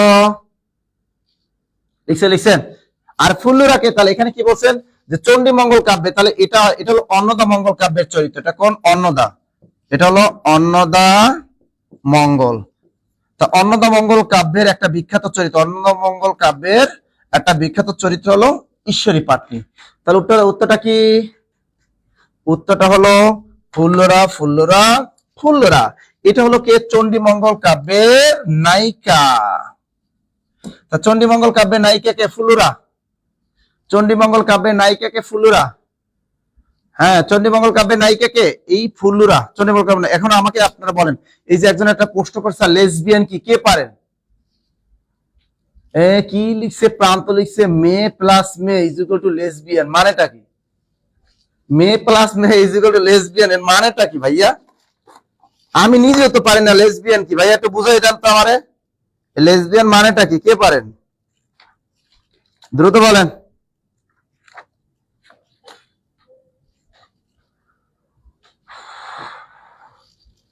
হ্যাঁ, দেখি দেখি দেখি। তানজিলা তমা, উম্মে কুলসুম, সমকামিতা, সমকামী। আচ্ছা হ্যাঁ, যাই হোক, এটাই বুঝছেন। এই যে একটা আমাদের কিছুটা হলো বুঝে গেছি আমরা, যে সমকামী যেটা বলছে যে মিনা, যে কি মর্তুজা খানো মিনা লিখছে মেয়ে মেয়ে প্রতি আকৃষ্ট আরিয়ান।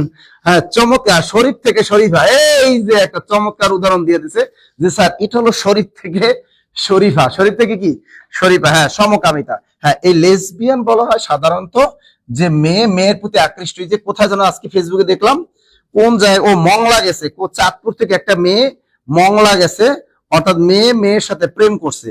তা ওই মেয়েটা চাঁদপুর থেকে কই গেল? মংলা গেছে। ঠিক আছে, প্রেমের টানে, অর্থাৎ মেয়েরা মেয়েদের সাথে যে প্রেম করে ওদেরকে বলা হয় লেসবিয়ান। তাহলে শ্রীকৃষ্ণ কীর্তন কাব্যে এই বড়াইও কিন্তু একটু লেসবিয়ান টাইপের ছিল। সে কিন্তু বড়াই কি করতো? সে কিন্তু ওই যে রাধাকে কিন্তু কুপ্রস্তাব দিত। আমরা জানি রাধার বিয়ে হয় খুব কম বয়সে, এবং রাধার স্বামী ছিল কিন্তু নপুংসক।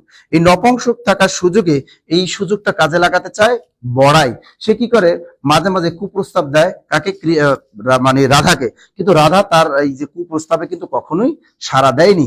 এজন্যই কিন্তু বড়াই এই কি করছে? রাধাকে কিন্তু বিভিন্ন জায়গায় তাকে বিপদে ফেলছে, যেটা আমরা শ্রীকৃষ্ণ কীর্তন কাব্য যেদিন পড়বো ওই দিন আমরা বিস্তারিত পড়বো। ওকে ওকে ওকে, সবাই ক্লিয়ার তো? তা চণ্ডীমঙ্গল কাব্যে কোন চরিত্রটি পাওয়া যায়? উত্তরটা হবে ফুল্লুরা ফুল্লুরা ফুল্লুরা। কে? এই ফুল্লুরা হলো চণ্ডীমঙ্গল কাব্যের নায়িকা, নায়িকা নায়িকা। আর চণ্ডীমঙ্গল কাব্যের নায়কটাকে? চণ্ডীমঙ্গল কাব্যের নায়ক হলো কালকেতু। কাল কয়কারে কে? তসকেতু। কালকেতু হলো চণ্ডীমঙ্গল কাব্যের নায়ক। Clear clear? লিখছেন? হ্যাঁ, good good good good good good. ভালোই তো পারেন আপনারা, গুড গুড গুড। এগুলো যখন বিস্তারিত আমরা আরো পড়বো, এগুলো যখন আমরা লিটারেচার ক্লাস করব তখন আমরা বিস্তারিত পড়াবো। ময়মনসিংহ গীতিকা কতটি ভাষায় অনুদিত হয়? চমৎকার একটা প্রশ্ন। 10, 13, 20, 23। চমৎকার একটা প্রশ্ন, এবং এই প্রশ্নের উত্তরটা আমি অনেকবার পড়েছি আপনাদেরকে। এবার আপনারা বলেন ময়মনসিংহ গীতিকা বিশ্বের কতটি ভাষায় অনুদিত হয়? দ্রুত বলেন, দ্রুত দ্রুত। আচ্ছা, আমাদের আদনান ভাইয়া বলছে 23টি, সামিয়া দেখি, তানজিল ইসলাম 13টি, কেউ বলছেন 23টি, কেউ বলছেন 13টি, কেউ 23টি, সুজন হোসেন 23টি। দেখি কে পারেন, উত্তরটা কে পারেন আসলে। এটা সম্পর্কে আমাদের বিস্তারিত একটু জানতে হবে। দেখেন, একটু বিস্তারিত জানতে হবে। আচ্ছা, একটু দেখেন, এখানে বলছে ময়মনসিংহ গীতিকা কতটি ভাষায় অনুদিত হয়। এই ময়মনসিংহ গীতিকা কোন অঞ্চলের গীতিকা? এই প্রশ্নটা হচ্ছে ময়মনসিংহ গীতিকা, এই প্রশ্নটা বারবার আসে, অনেকবারই আসছে। ময়মনসিংহ গীতিকা কোন অঞ্চলের গীতিকা? কোন অঞ্চলের গীতিকা? ময়মনসিংহ গীতিকা কোন অঞ্চলের গীতিকা? এটা লিখে রাখেন, নেত্রকোনা, নেত্রকোনা ও কিশোরগঞ্জ, নেত্রকোনা ও কিশোরগঞ্জ। এটা কিন্তু পরীক্ষা আসতে পারে। ময়মনসিংহ গীতিকা কোন অঞ্চলের গীতিকা? ময়মনসিংহ গীতিকা হলো নেত্রকোনা এবং কিশোরগঞ্জ অঞ্চলের গীতিকা। দ্রুত লেখেন। রাজশাহী না। ময়মনসিংহ গীতিকা কোন অঞ্চলের গীতিকা? ময়মনসিংহ গীতিকা হলো নেত্রকোনা এবং কিশোরগঞ্জ অঞ্চলের গীতিকা। একটা প্রশ্ন। এবার আরেকটা প্রশ্ন বলেন যে ময়মনসিংহ গীতিকা প্রথম সংগ্রহ করেন কে? আরেকটা প্রশ্ন, ময়মনসিংহ গীতিকা প্রথম সংগ্রহ করেন কে? কে বলতে পারেন? ময়মনসিংহ গীতিকা প্রথম সংগ্রহ করেন কে? কে পারেন? ময়মনসিংহ গীতিকা প্রথম সংগ্রহ করেন কে? দ্রুত বলেন। ময়মনসিংহ গীতিকা প্রথম সংগ্রহ করেন কে? ময়মনসিংহ গীতিকা ভেরি গুড। সিরাজুল হক বাঁধন, চন্দ্রকুমার দে, জসিমউদ্দিন নাহা, চন্দ্রকুমার সংগ্রহ করেন হলো চন্দ্র কুমার দে। এর বাড়ি চন্দ্রকুমার দে, এর বাড়ি কোথায়? তার বাড়ি কিন্তু নেত্রকোনা। বাড়ি কোথায়? নেত্রকোনা। মনে থাকে জানো? এই যে ময়মনসিংহ গীতিকা প্রথম সংগ্রহ করেন চন্দ্রকুমার দে, তবে এই সংগ্রহের কাজে জড়িত ছিলেন যদি কোনো কবির নাম আসে তাহলে উত্তরটা হবে পল্লীকবি জসিমউদ্দিন। এই পল্লীকবি জসিমউদ্দিনও কিন্তু এই ময়মনসিংহ গীতিকা সংগ্রহের সাথে জড়িত ছিলেন। ওকে, তাহলে এবারে প্রশ্ন আসতে পারে যে চন্দ্রকুমার দে এই যে ময়মনসিংহ গীতিকা সংগ্রহকারী, তার বাড়ি কোথায়? নেত্রকোনা। আরেকটা প্রশ্ন আসতে পারে, ময়মনসিংহ গীতিকা সম্পাদনা এবং প্রকাশ করেন কে? ময়মনসিংহ গীতিকা সম্পাদনা ও প্রকাশ করেন কে? প্রকাশ করেন কে? বলেন তো, ময়মনসিংহ গীতিকা সম্পাদনা ও প্রকাশ করেন কে? কে বলতে পারেন দেখি তো? ময়মনসিংহ গীতিকা সম্পাদনা এবং প্রকাশ করেন কে? Good, very good. Milia Akhtar, doctor Dinesh Chandra Sen, Imam Hossain, doctor Dinesh Chandra Sen. একটা কথা হলো, আপনি সাহিত্যর ক্লাস করবেন নিয়মিত। যারা এবার প্রাইমারি পরীক্ষায় টিকেট নেয়, সাহিত্যের উপর আপনারা জোর দেন নাই। যারা নিবন্ধন পরীক্ষায় টিকেট নেয় তারা সাহিত্য পড়েন নাই। আমি বারবার বলেছি কিন্তু ভাইয়া, সাহিত্য পড়েন, সাহিত্য পড়েন। নিবন্ধন সিলেবাসে নাই, কিন্তু সিলেবাস ফলো করে কখনো চাকরি পরীক্ষা প্রশ্ন করা হয় না, এটা সাবধান। বারবার বলে, বিশেষ পরীক্ষায় সিলেবাস ফলো করে যারা পরীক্ষা দেয় তারা বিশেষ পরীক্ষায় পিলিতে খারাপ করে, এটা বাস্তব। কারণ বিশেষ পরীক্ষায় পিলি প্রশ্ন যদি দেখেন সেখানে কোনো সিলেবাস ফলো করা হয় না। সুতরাং এই যে প্রশ্নগুলো যে আমি পড়াই, এগুলো কিন্তু ভালো করে একটু মেমোরিতে গেঁথে রাখেন। এগুলোই কিন্তু প্রাইমারিতে আসে, এগুলাই নিবন্ধনে আসে, এগুলাই 11 থেকে 20তম গ্রেডের বিভিন্ন চাকরি পরীক্ষা আসে, পিএসসির অধীনে যে নন কারার চাকরিগুলো এগুলো আসে, এবং ব্যাংক নিয়োগ পরীক্ষাগুলো যারা দেন এই পরীক্ষাগুলো কিন্তু এগুলো আসে। তাহলে সম্পাদনা প্রকাশ করে সবাই পেরেছেন ডক্টর দীনেশ চন্দ্র সেন। ডক্টর দীনেশ চন্দ্র সেন। এই ডক্টর দীনেশ চন্দ্র সেনের বাড়ি কোথায়? তার বাড়ি হলো মানিকগঞ্জ। তার বাড়ি কোথায়? মানিকগঞ্জ। তিনি কিন্তু কলকাতা বিশ্ববিদ্যালয়ে বাংলা ডিপার্টমেন্টের অধ্যাপক ছিলেন। তা ডক্টর দীনেশ চন্দ্র কি? তিনি হলো কলকাতা বিশ্ববিদ্যালয় বাংলা বিভাগের অধ্যাপক ছিলেন। তার বাড়ি কোথায়? মানিকগঞ্জ। এখন দেখেন, সম্পাদনা ও প্রকাশ করেন কত সালে? আসতে পারে, সেটা হলো 1923 সালে। এই প্রশ্নটাও আসতে পারে যে ময়মনসিংহ গীতিকা কত সালে প্রকাশ পায়? 1923 সালে প্রকাশ পায়। কে প্রকাশ করেন? ডক্টর দীনেশ চন্দ্র সেন। কোন জায়গা থেকে প্রকাশ করেন? কলকাতা বিশ্ববিদ্যালয় থেকে। কোথা থেকে? কলকাতা বিশ্ববিদ্যালয় থেকে। দ্রুত লেখেন, দ্রুত। কলকাতা বিশ্ববিদ্যালয় থেকে। লিখছেন 1923 সালে। এখন এখান থেকে একটা চোরামি বুদ্ধি আছে যে ময়মনসিংহ গীতিকা বিশ্বের কতটি ভাষায় অনুদিত হয়? ময়মনসিংহ গীতিকা এই শেষে আছে কত? 23। শেষে কত আছে? 23। তাই ময়মনসিংহ গীতিকা বিশ্বের কতটি ভাষায় অনুদিত হয়? 23টি। কেমনে মনে রাখবেন? এটা শেষে আছে 23, সুতরাং ময়মনসিংহ গীতিকা বিশ্বের কতটি ভাষায় অনুদিত হয়? 23টি। ক্লিয়ার? আমাকে একটু বলেন তো, সব ক্লিয়ার কিনা? ক্লিয়ার কিনা? গুড। আচ্ছা, এটা ক্লিয়ার? ক্লিয়ার তো? পরের প্রশ্ন চলে যাব আমরা। ওকে, বাংলা ভাষায় প্রথম রামায়ণ কে রচনা করেন? এবার দেখবেন, এটা প্রাইমারি পরীক্ষা আসছে, তবে আমি বলে দিচ্ছি বিশেষ পরীক্ষা এবার অনুবাদ সাহিত্য থেকে প্রশ্ন থাকবে। যারা বিশেষ পরীক্ষা দেবেন 26 তারিখ, অনুবাদ সাহিত্য ভালো করে পড়বেন। প্রশ্নটা উত্তর আগে বলেন তো, বাংলা ভাষায় প্রথম রামায়ণ কে রচনা করেন? বাংলা ভাষায় প্রথম রামায়ণ রচনা করেন কে? জয়দেব, হরপ্রসাদ শাস্ত্রী, বসুকুপা, নাকি কৃত্তিবাস ওঝা? উত্তরটা কি হবে? জহিরুল ইসলাম লিখছেন 4, জারালোটা 4। জয়দেব না, কৃত্তিবাস, কলিকা 4। একটা জিনিস খেয়াল করেন, এখানে বলছে বাংলা ভাষায় প্রথম রামায়ণ রচনা করেন কে? এই কৃত্তিবাস ওঝা। এখন প্রশ্ন পরীক্ষা আসতে পারে রামায়ণের মূল রচয়িতাকে, এই প্রশ্ন আসতে পারে রামায়ণের মূল রচয়িতাকে, মূল রচয়িতাকে, এটা প্রশ্ন। আর একটা প্রশ্ন আসতে পারে রামায়ণের প্রথম মহিলা অনুবাদক কে? রামায়ণের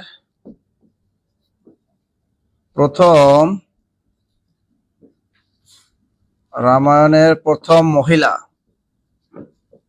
মহিলা অনুবাদক কে? এ রিলেটেড কিন্তু প্রশ্ন। তাই প্রথম প্রশ্ন, রামায়ণের মূল রচয়িতাকে, কে পারেন? হ্যাঁ, এটা আমরা সবাই পেরেছি। বাংলা ভাষায় প্রথম রামায়ণ রচনা করেন কৃত্তিবাস ওঝা, এটা সবাই পারছেন, ভেরি গুড। এবারে প্রশ্ন, রামায়ণের মূল রচয়িতাকে, কে পারেন? রামায়ণের মূল রচয়িতাকে, রামায়ণ এই যে কি জানো, নুরি জান্নাত নিপা বাল্মীকি একটা নাম দেখেছিলাম মনে হয় না। আচ্ছা, রামায়ণের মূল রচয়িতাকে দেখেন, এখানে বলছে যদি বলেন রামায়ণের মূল রচনা, রামায়ণ কিন্তু মূলত সংস্কৃত ভাষায় লেখা, এর মূল রচয়িতাটা হবে বাল্মীকি।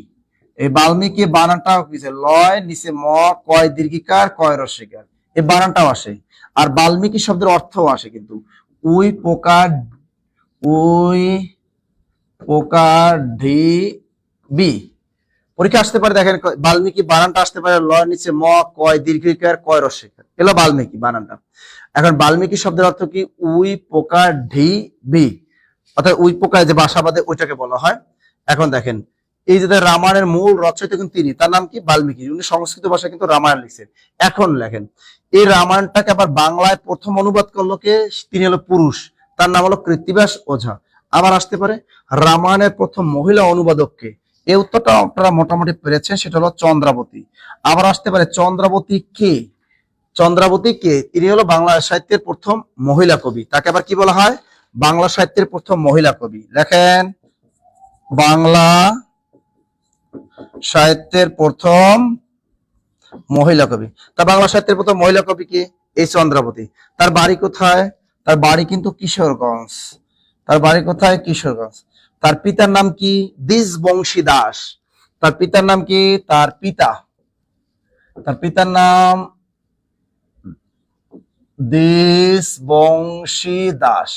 তিনি কে? মনসামঙ্গল কাব্যের রচয়িতা। তা মনসামঙ্গল কাব্যটির রচয়িতা কে? দ্বিজবংশী দাস। তার বাড়ি কোথায়? কিশোরগঞ্জ। তা চন্দ্রাবতীর পিতার নাম কি? দ্বিজবংশী দাস। ক্লিয়ার? আর দ্বিজবংশী দাসের বাড়ি কোথায়? কিশোরগঞ্জ। চন্দ্রাবতীর বাড়ি কোথায়? কিশোরগঞ্জ। তা বাংলা সাহিত্যের প্রথম মহিলা কবি কে? তিনি হলেন চন্দ্রাবতী। আর রামায়ণের প্রথম মহিলা অনুবাদক কে? চন্দ্রাবতী। ক্লিয়ার? কথা কান না ক্লিয়ার? স্বর্ণকুমারী দে, উনি হলো বাংলা সাহিত্যের প্রথম মহিলা উপন্যাসিক। বাংলা সাহিত্যের প্রথম মহিলা উপন্যাসিক বলা হয় স্বর্ণকুমারী দেবী। লিখছেন? আচ্ছা, এটা কি ক্লিয়ার? লিখছেন? চন্দ্রাবতী কি প্রথম মহিলা কবি? হ্যাঁ। আচ্ছা, এটা ক্লিয়ার? ডান্সার। ওকে। আচ্ছা দেখেন, এই যে আমরা যে লিটারেচার ক্লাসগুলো করাই, অনেকে আমাদের কাছে প্রশ্ন করেন, স্যার আপনারা পেইড বেজে কি শুধু বিগত সালে প্রশ্ন করান? এই প্রশ্ন কিন্তু থাকে। আসলে পেইড বেজে কিন্তু আমরা বিগত সালের প্রশ্ন কিন্তু আমরা করাই না, ঠিক আছে? পেইড বেজে কিন্তু পেইড বেজের ক্লাস, অর্থাৎ সেখানে কিন্তু আমরা বেসিক ক্লাস নিয়ে থাকি। তো দেখেন, আমরা যে বিগত সালে প্রশ্নগুলো করাই, এগুলো আমরা ফ্রি, এর জন্য আমরা কিন্তু কোনো টাকা পয়সা আপনাদের কাছ থেকে কিন্তু আমরা নেই না। ওকে, ক্লিয়ার?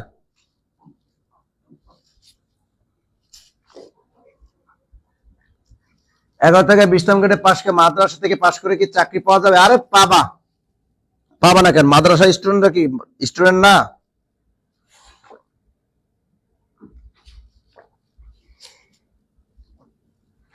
মাদ্রাসা থেকে পাইতে পারবে, চাকরি পাবে না কারণ মাদ্রাসা স্টুডেন্ট কি চাকরি পায় না?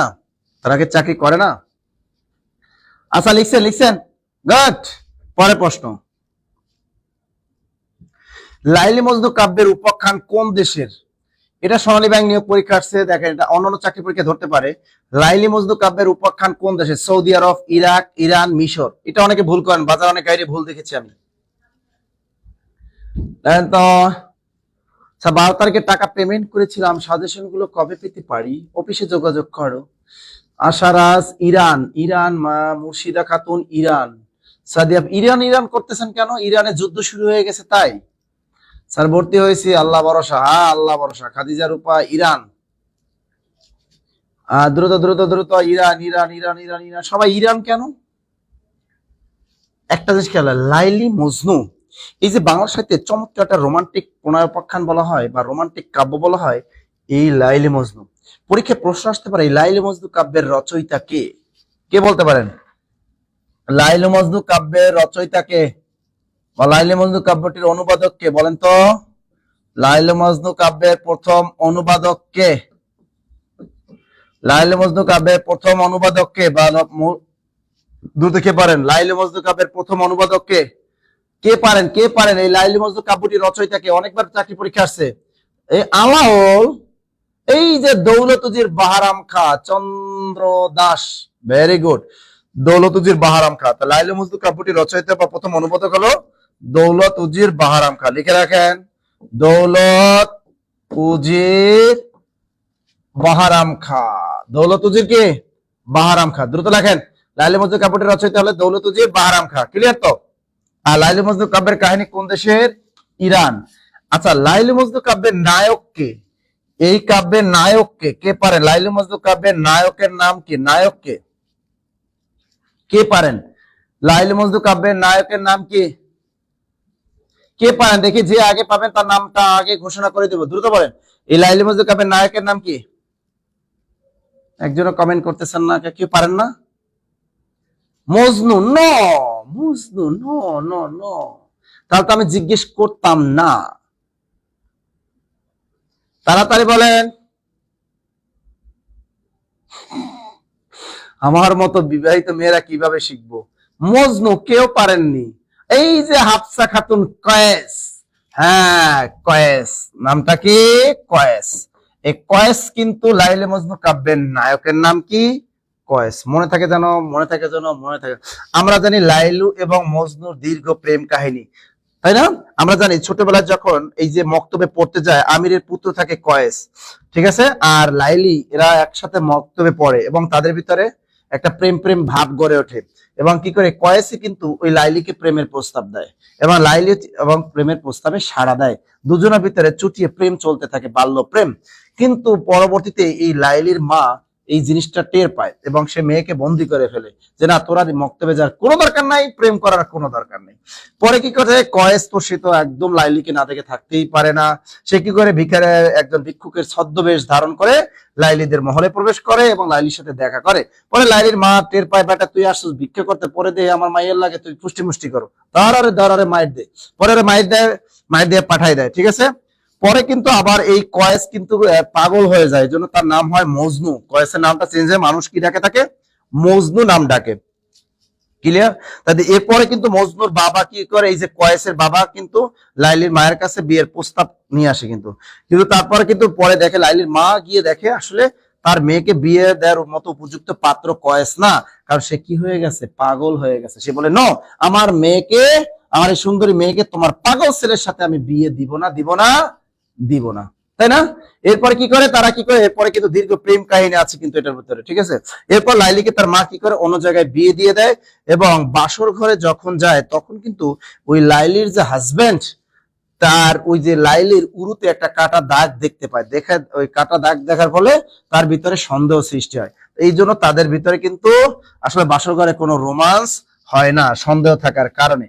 আর ওদিকে কিন্তু কয়েস কি হয়? মজনু নাম ধারণ করে জঙ্গলে জঙ্গলে পাগলের মতো ঘুরতে থাকে, ঠিক আছে। একবার কি করে, মানে ঘোড়া চালিয়ে জঙ্গলের ভিতরে খুঁজতে যায় লাইলি, কাকে? তার নায়ককে খুঁজতে যায়। অনেক খোঁজাখুঁজির পরে সে কয়েসকে খুঁজে পায় জঙ্গলের মধ্যে, মজনুকে, এবং তার কাছে গিয়ে বলে যে তুমি আমাকে বিয়ে করো, আমি তোমার জন্য, আমি পাগল। তখন কয়েস কয় না, তুমি আরেকজনের স্ত্রী, তুমি ইনটেক না, তোমাকে আমি বিয়ে করতে পারবো না, তুমি সেকেন্ড হ্যান্ড হয়ে গেছো।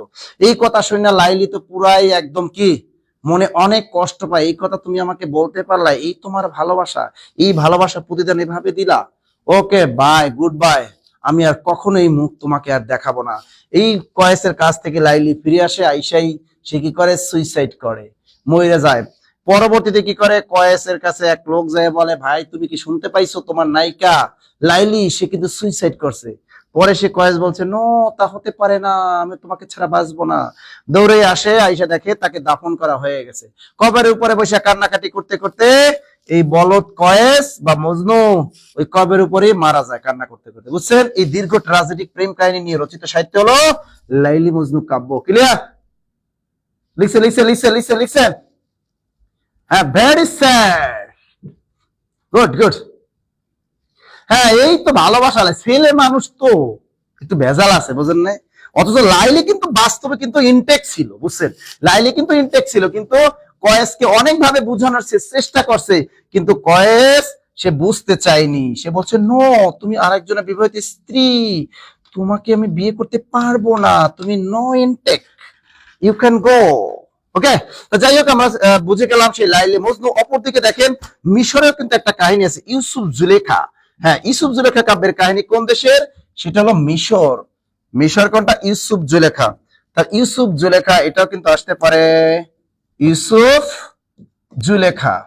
তা ইউসুফ জুলেখা কাব্যের কাহিনী কোন দেশের? মিশর। লিখে রাখেন, মিশর মিশর মিশর।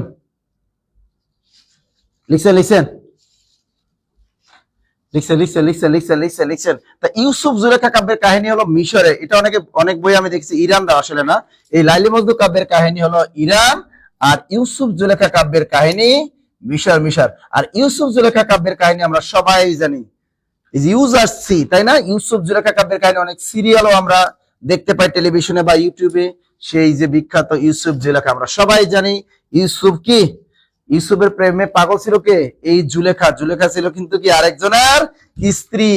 আরেকজনের স্ত্রী হওয়া সত্ত্বেও সে কার প্রতি আকৃষ্ট ছিল? ইউসুফের প্রতি আকৃষ্ট ছিল।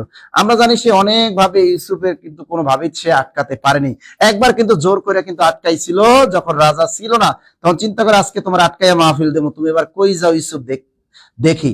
আমরা জানি অনেকগুলো দরজা বন্ধ করে দিয়েছিল তার একজন দাসীর সহায়তায়, তারপরে কিন্তু সে তাকে পারেনি, সেখান থেকে আল্লাহ তাকে রক্ষা করেছে। আমরা জানি পরবর্তীতে তিনি কিন্তু মিশরের অধিপতি হয়ে গেছিলেন এবং অন্ধ হয়ে গেছিল কে?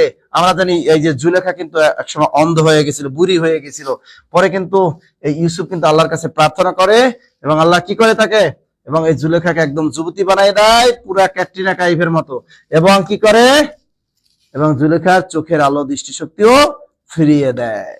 ক্লিয়ার? এবং তাদের ভিতরে বিয়ে হয়, তাদের বেবি হয়, দুইটা বাচ্চা উৎপাদন হয়। ক্লিয়ার? লিখছেন লিখছেন লিখছেন? গুড। এরপর আমরা দেখি, আচ্ছা বলেন, পদ্মাবতী একটি কি? এটা কি অনুবাদ গ্রন্থ, নাকি মৌলিক গ্রন্থ, নাকি ভ্রমণ কাহিনী, নাকি কোনটি নয়? দ্রুত বলেন, পদ্মাবতী কি? দ্রুত দ্রুত দ্রুত। পদ্মাবতী কি? এটা কি বলেন তো? এটা ব্যাংকিং পরীক্ষা আসছে, অন্যান্য চাকরি পরীক্ষা আসবে। পদ্মাবতী কি? অনুবাদ গ্রন্থ, নাকি মৌলিক গ্রন্থ, নাকি ভ্রমণ কাহিনী, নাকি কোনটি নয়? কি হবে বলেন তো? ক ক ক। রবিন বলছে স্যার ক। তানজিনুল ইসলাম হিমু, অনুবাদ গ্রন্থ। অনুবাদ, হ্যাঁ, ভেরি গুড। পদ্মাবতী হলো একটি অনুবাদ গ্রন্থ, আমরা সবাই জানি এটা হলো অনুবাদ গ্রন্থ। অনুবাদ গ্রন্থ হিন্দি। এটা পদ্মাবতী কিন্তু মূল কাব্যটা কিন্তু হিন্দিতে লেখা পদুমাবত। এর মূল কাব্যটা হলো পদুমাবত। এটা এটা হিন্দিতে লেখা। এটা হিন্দিতে এটা কে লিখছে? মালিক মোহাম্মদ জাইসি।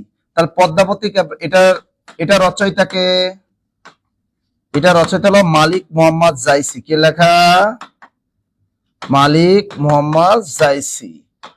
তা পরীক্ষায় প্রশ্ন আসতে পারে যে পদ্মাবতী কাব্যটির মূল রচয়িতাকে? উনি হলেন মালিক মোহাম্মদ জাইসি। পদ্মাবতী কাব্যটি মূলত কোন ভাষায় লেখা ছিল?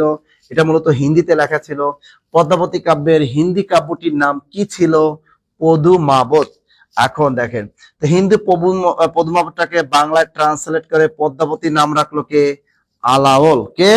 আলাওল। আলাওল কিন্তু, আলাওলকে বলা হয় বাংলা সাহিত্যে পণ্ডিত কবি। লিখে রাখেন, বাংলা সাহিত্যে পণ্ডিত কবি বলা হয় কাকে? আলাওলকে। বাংলা সাহিত্যের পণ্ডিত কবি বলা হয় আলাওলকে। বাংলা সাহিত্যের পণ্ডিত কবি বলা হয় কাকে? আলাওল আলাওল আলাওল। দ্রুত রাখেন, লিখছেন লিখছেন লিখছেন দ্রুত। বাংলা সাহিত্যে পণ্ডিত কবি বলা হয় কাকে? আলাওলকে বলা হয় বাংলা সাহিত্যের একজন বিখ্যাত পণ্ডিত কবি। দ্রুত। লিখছেন? পরীক্ষায় এই অনুবাদ সাহিত্য থেকে কিন্তু পরীক্ষায় প্রশ্ন আসবেই, পরীক্ষায় প্রশ্ন আসবেই। এবার একটা প্রশ্ন করি যে মহাভারতের মূল রচয়িতাকে, এখান থেকে আপনাদের একটা প্রশ্ন করি আমি, মহাভারতের মূল রচয়িতা, মহাভারতের মূল রচয়িতাকে কে পারেন? মহাভারতের মূল রচয়িতাকে, মহাভারতের মূল রচয়িতাকে কে পারেন? মহাভারত, এই যে মহাভারতের, এটাও কিন্তু সংস্কৃত ভাষায় লেখা, মহাভারতের মূল রচয়িতাকে কে পারেন? পারেন? এই তো বেদব্যাস, সাদেকুল ইসলাম, ভেরি গুড।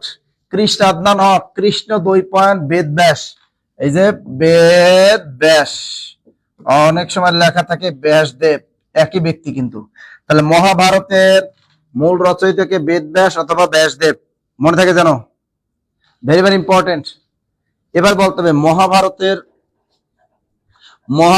প্রথম অনুবাদককে, মহাভারতের প্রথম অনুবাদককে, এটা কে পারেন? মহাভারতের প্রথম অনুবাদক, এগুলো কিন্তু পরীক্ষা ধরবে। মহাভারতের প্রথম অনুবাদককে, মহাভারতের প্রথম অনুবাদককে কে পারেন? মহাভারতের প্রথম অনুবাদককে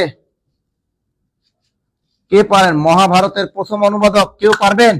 ভেরি গুড, মিলি আক্তার, কবীন্দ্র পরমেশ্বর, তিনি হলেন কবীন্দ্র পরমেশ্বর। এই ব্যক্তিকে বলা হয় মহাভারতের প্রথম অনুবাদক। মহাভারতের প্রথম অনুবাদককে কবীন্দ্র পরমেশ্বর, কবীন্দ্র পরমেশ্বর। এরপরে প্রশ্ন, মহাভারতের শ্রেষ্ঠ অনুবাদককে কে পারেন? মহাভারতের শ্রেষ্ঠ অনুবাদক, মহাভারতের শ্রেষ্ঠ অনুবাদককে, ভেরি গুড, শোভন চন্দ্র কাশিয়াম। আমি কমেন্ট করতে পারছি না কেন? কবীন্দ্র, আচ্ছা দেখি, মহাভারতের শ্রেষ্ঠ অনুবাদককে, মহাভারতের শ্রেষ্ঠ অনুবাদক কাশিরাম দাস, ভেরি গুড। মহাভারতের শ্রেষ্ঠ অনুবাদক হলেন কাশিরাম দাস, ভেরি গুড। মহাভারতের শ্রেষ্ঠ অনুবাদক Kashiram Das, very good, very good, very good. সবাই পারছেন, ভেরি গুড, ভেরি গুড। পরীক্ষা কিন্তু এখান থেকে আসে। আচ্ছা, এখান থেকে দেখেন বিশেষ পরীক্ষা আবার অন্যান্য চাকরি পরীক্ষা আরো প্রশ্ন ধরতে পারে, যে এই যে দেখেন ইউসুফ জুলেখা কাব্যটির, এই যে ইউসুফ জুলেখা, ইউসুফ জুলেখা কাব্যটির মূল রচয়িতাকে, এই কাব্যটির মূল রচয়িতাকে কে পারেন? ইউসুফ জুলেখা কাব্যের মূল রচয়িতাকে কে পারেন? ইউসুফ জুলেখা কাব্যের মূল রচয়িতাকে কে পারেন? ইউসুফ জুলেখা কাব্যটির মূল রচয়িতাকে, এই প্রশ্নটা কিন্তু আপনারা ভুল করেন, দ্রুত বলেন। ইউসুফ জুলেখা কাব্যটির মূল রচয়িতাকে, শাহ মোহাম্মদ, নো, এই যে জামি, ভেরি গুড, সাদেকুল ইসলাম জামি। এর উত্তরটা হলো জামি। অপশনে যদি জামি না থাকে তাহলে ফেরদৌসি টিক দিবেন, ফেরদৌসি। এই ইরানের কবি, উনি, এই জামি কিন্তু প্রথম, আর ফেরদৌসি কিন্তু কি দ্বিতীয়। তাহলে ইউসুফ জুলেখা কাব্যটির মূল রচয়িতাকে জামি, ইনি ইরানের কবি। যদি এটা না থাকে অপশনে তখন ফেরদৌসি, যদি জামি ফেরদৌসি দুইজন অপশনে থাকে আপনি টিক দিবেন জামি, জামি থাকবে না তখন ফেরদৌসি টিক দিবেন। তাহলে ইউসুফ জুলেখা কাব্যটির মূল রচয়িতা হলো জামি, অপশনে জামি না থাকে ফেরদৌসি টিক দিবে, দুইজনও কিন্তু ইরানের কবি। ওকে ওকে ওকে। আর যদি বলে ইউসুফ জুলেখা, এগুলো আপনারা ভুল করেন পরীক্ষার হলে, কারণ আগে প্রশ্ন পড়বেন তারপর উত্তর করবেন। বলছে ইউসুফ জুলেখা কাব্যটির মূল রচয়িতা, মূল রচয়িতা হলো জামি, জামি না থাকলে ফেরদৌসি মারবেন। আর যদি বলে ইউসুফ জুলেখা কাব্যটির রচয়িতাকে, মূল কথাটা না থাকলে তখন ভেজাল লাগে। যে বা অনুবাদককে, ইউসুফ জুলেখা কাব্যটির অনুবাদককে, ইউসুফ জুলেখা কাব্যটির প্রথম অনুবাদককে, প্রথম অনুবাদককে, এইটা যদি বলে ইউসুফ জুলেখা কাব্যটির প্রথম অনুবাদককে, তা হবে শাহ মোহাম্মদ সগীর, তাহলে হবে শাহ মোহাম্মদ সগীর। আপনারা এই জিনিসগুলো কিন্তু অনেকবার ভুল করেন, তাই না? এই জিনিসগুলো আপনারা কিন্তু বারবার ভুল করেন, এই ভুলগুলো যেন না হয়, মনে থাকে জানো, এই ভুলগুলো যেন না হয়। এবার বলেন, লাইলি মজনু কাব্যের মূল রচয়িতাকে, আর একটা প্রশ্ন, লাইলি মজনু কাব্যের মূল রচয়িতাকে, লাইলি মজনু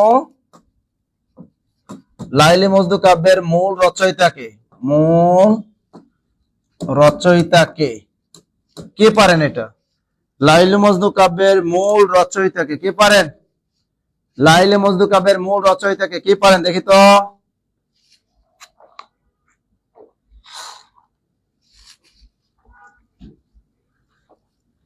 হ্যাঁ, সিদরাতুল আরেফিন নিজামি, হাসিবুল হাসান নিজামি, গুড।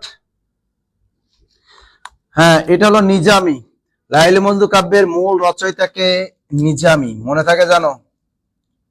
মূল রচয়িতাকে নিজামি। লাইলি মজনু কাব্যের মূল রচয়িতাকে নিজামি, ভেরি গুড। আর যদি বলে লাইলি মজনু কাব্যের প্রথম অনুবাদককে, উত্তরটা হবে দৌলতুজির বাহারাম খা।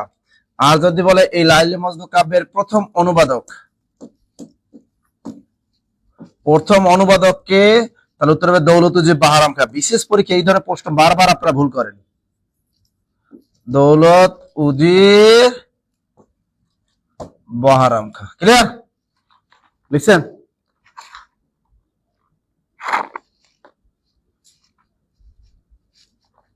এগুলা কিন্তু ভুল করা যাবে না ভাইয়া, পরীক্ষা ভুল করা যাবে না। লিখছেন? ওকে, নেক্সট প্রশ্ন। বাংলা ভাষার নিজস্ব লিপি কোনটি বলেন? পল্লী উন্নয়ন বোর্ডের 2023 সালে একটা লেটেস্ট প্রশ্ন, বাংলা ভাষার নিজস্ব লিপি কোনটি? ব্রাহ্মী লিপি, মণিপুরী লিপি, বাংলা লিপি, কুটিল লিপি, দ্রুত বলেন উত্তরটা কোনটা হবে।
পারলেন না আপনারা।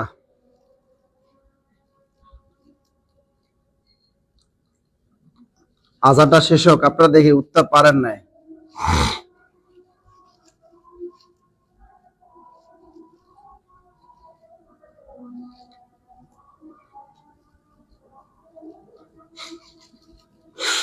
So sad.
আচ্ছা, প্রশ্ন আগে বুঝবেন তারপর উত্তর করবেন পরীক্ষা হলে। আপনারা অধিকাংশ ফেল মারেন পরীক্ষায় একটা কারণে, প্রশ্ন বুঝছেন না, না বুঝে উত্তর করেন, বাজারে গাইড বই পড়েন, যার জন্য কট খেয়ে যান।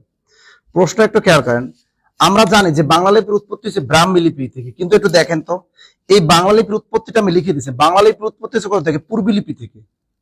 পূর্বী লিপি থেকে কুটিল লিপি, এরপরে কি ব্রাহ্মী লিপি। অর্থাৎ এই বাংলা লিপি এর মা কে? পূর্বী লিপি। এর নানি কে? কুটিল লিপি। এর নানির আবার মা কে? ব্রাহ্মী লিপি। তার বাংলা লিপির জন্ম দেখছেন কত? এই যে ব্রাহ্মী লিপি তো অনেক পরের কথা। তা বাংলা লিপির উৎপত্তি হয়েছে কোথা থেকে? পূর্বী লিপি থেকে। এই লিপিটা থেকে বাংলা ভাষার বাংলা লিপিটা জন্ম হয়েছে। আবার পূর্বী লিপির জন্ম হয়েছে কোথা থেকে? কুটিল লিপি থেকে। আবার কুটিল লিপিটা জন্ম হয়েছে কোথা থেকে? ব্রাহ্মী লিপি থেকে। এই হলো বাংলা ভাষার মানে বাংলা লিপির উৎপত্তি। ক্লিয়ার? মনে থাকে জানো? অনেক সময় চাকরি পরীক্ষা থাকে যে বাংলা লিপির উৎপত্তি হচ্ছে কোথা থেকে, অপশনে পূর্বীও থাকে না, কুটিলও থাকে না, ব্রাহ্মীও থাকে না। সেক্ষেত্রে মানে সরি, এই দুইটা একটাও থাকে না, সেক্ষেত্রে আমরা ব্রাহ্মী টিক দিয়ে আসি। তবে আগে খুঁজবেন পরীক্ষা যদি প্রশ্ন আসে বাংলা লিপির উৎপত্তি হচ্ছে কোথা থেকে, আগে খুঁজবেন পূর্বী লিপি আছে কিনা। যদি থাকে টিক মারেন, যদি এটা না থাকে তখন মারেন কুটিল লিপি আছে কিনা, এটা মারেন। এটা না থাকলে তখন আপনি ব্রাহ্মী লিপি মাইরে আসেন। এখন দেখেন পরীক্ষায় প্রশ্ন আসছে বাংলা ভাষার নিজস্ব লিপি কি। আমাদের বাংলা ভাষাটা নিজস্ব লিপি আছে এবং ওই লিপিটার নাম হলো বাংলা লিপি। তাহলে বাংলা ভাষার একটা নিজস্ব লিপি আছে, ওই লিপিটার নাম হলো বাংলা লিপি। আর বাংলা লিপি লেখা হয় কি দ্বারা? এই বাংলা লিপি লেখা হয় বঙ্গলিপি দ্বারা। এই প্রশ্নটাও আসতে পারে, বাংলা লিপি লেখা হয় কোন লিপি দ্বারা? বঙ্গলিপি দ্বারা। আর ভারতবর্ষের সবচেয়ে প্রাচীনতম লিপির নাম হলো ব্রাহ্মী লিপি, কারণ এই ব্রাহ্মী লিপি কিন্তু ধারণা করা ভারতবর্ষের প্রায় অধিকাংশ যে লিপিগুলো আছে সেগুলোর উৎপত্তি হয়েছে কিন্তু এই ব্রাহ্মী লিপি থেকে। ক্লিয়ার সবাই? এটা ক্লিয়ার? বুঝছেন তো? পরে প্রশ্ন দেখেন, ফোর্ট উইলিয়াম কলেজে বাংলা বিভাগ খোলা হয় কত সালে? 26তম বিশেষ পরীক্ষা আসছে এবং অন্য চাকরি পরীক্ষা আসতে পারে। 1800 সালে, 1801 সালে, 1802 সালে, 1804 সালে। সহজ একটা প্রশ্ন দিয়েছি, দেখি কে কে পারেন। সহজ একটা প্রশ্ন, ফোর্ট উইলিয়াম কলেজে বাংলা বিভাগ খোলা হয় কত সালে? দ্রুত দ্রুত, সহজ প্রশ্ন, সহজ প্রশ্ন। Sultana Nadira 1801।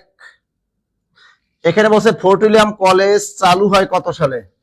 Fort William college প্রতিষ্ঠা হয় কত সালে? ফোর্ট উইলিয়াম কলেজ প্রতিষ্ঠা, ফোর্ট উইলিয়াম কলেজ প্রতিষ্ঠা হয় কত সালে? এটা হলো 1800, এটা 1800। আর ফোর্ট উইলিয়াম কলেজে বাংলা বিভাগ খোলা হয় কত সালে? এটা 1 বছর পরে, অর্থাৎ 1801। উত্তরটা হবে কত? 1801। তাহলে ফোর্ট উইলিয়াম কলেজ এটা প্রতিষ্ঠিত হয় 1801 সালে। প্রশ্ন আসতে পারে ফোর্ট উইলিয়াম কলেজ প্রতিষ্ঠা করেন কে? ফোর্ট উইলিয়াম কলেজ প্রতিষ্ঠা করেন কে? কে পারেন? ফোর্ট উইলিয়াম কলেজ প্রতিষ্ঠা করেন কে? কে পারেন? ফোর্ট উইলিয়াম কলেজ প্রতিষ্ঠা করেন কে? ব্যক্তিটার নাম কি? কে পারেন? ওরে রুমানা ইসলাম, এতক্ষণ পর আসসালামু আলাইকুম সালাম। কলেজ প্রতিষ্ঠা করেন উইলিয়াম কেরি। এই জিনিসটা আপনারা এত ভুল করেন। শিরিন হক, উইলিয়াম কেরি, মান সম্মান আর রাখলা না। এর সাথে সাকিব খানের নাম কও না, মেডেল আসল কথা। এই ফোর্ট উইলিয়াম কলেজ প্রতিষ্ঠা করছেন কে? সাকিব খান।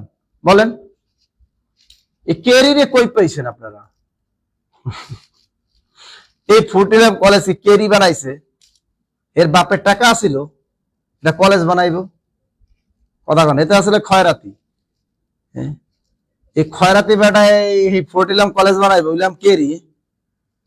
আর একজন লিখছে কে? হ্যাঁ, সাকিব খানের নাম কও, সাকিব খান। আরেকজনকে রবীন্দ্রনাথ ঠাকুর। হ্যাঁ, কাজী নজরুলের নাম কন। আরেকজনকে রাম বসু, আরেকজনকে পরিমণি, বাহ। আরেকজনকে কেরি সাহেব। ওরে নাসি স্যারের এত টাকা নাই যে এটা বানাইবে। ওই যে দেখেন সুজন হোসেন লিখছে স্যার লর্ড ওয়েলেসলি, একজন ব্যক্তি পাওয়া গেছে। ওই আরেকজনে কয় জায়েদ খান। এটা হবে লর্ড ওয়েলেসলি। মান সম্মান আর রাখলা না। ফোর্ট উইলিয়াম কলেজ প্রতিষ্ঠা করে লর্ড ওয়েলেসলি, লর্ড ওয়েলেসলি। এই পরীক্ষায় এই প্রশ্নটা যখনই আসে তখনই সবাই উইলিয়াম কেরিরে পছন্দ করে। ওই বেটা একটু লম্বা চূড়া, চেহারা দেখতে সুন্দর, এই জন্য সবাই নাম কয়। ফোর্ট উইলিয়াম কলেজ প্রতিষ্ঠা করেন কে? কয় উইলিয়াম কেরি। আন্দাজে ঢিল মারে, বাজারে ভুয়া গাইড বই পড়ে আর গাইড বই পড়ে পড়ে পরীক্ষায় উত্তর করেছিল, আর পরীক্ষায় পায় আন্ডা। কি পায়? আন্ডা। ডিমও পায় না, কি পায়? আন্ডা। তাই এখন মনে রাখবেন, ফোর্ট উইলিয়াম কলেজ কে প্রতিষ্ঠা করেন? Lord Wellesley. ক্লিয়ার? আর একজন কয় রিচার্ড ওয়েলেসলি। ওরে বাবা, লর্ড ওয়েলেসলি বড় ভাই, রিচার্ড ওয়েলেসলি এ আর ভুলবেন জীবনে? ভুলবেন?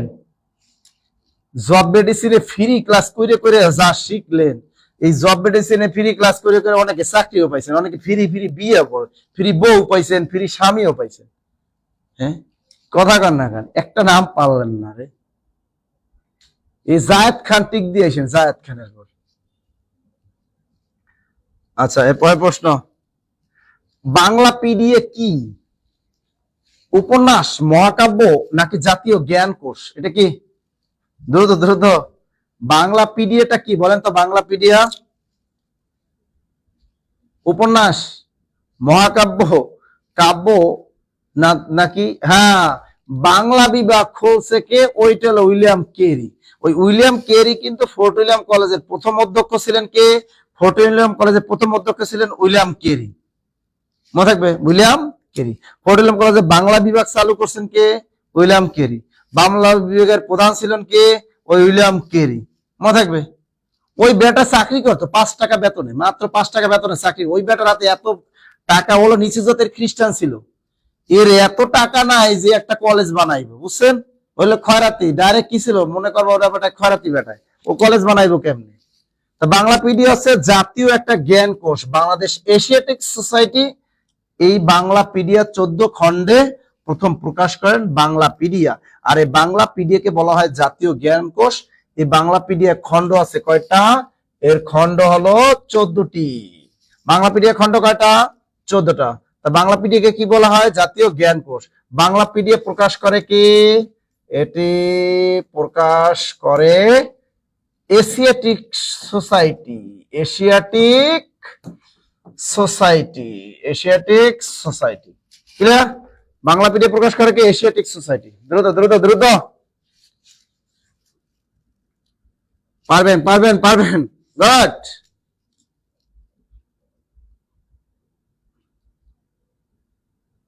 পরের প্রশ্ন,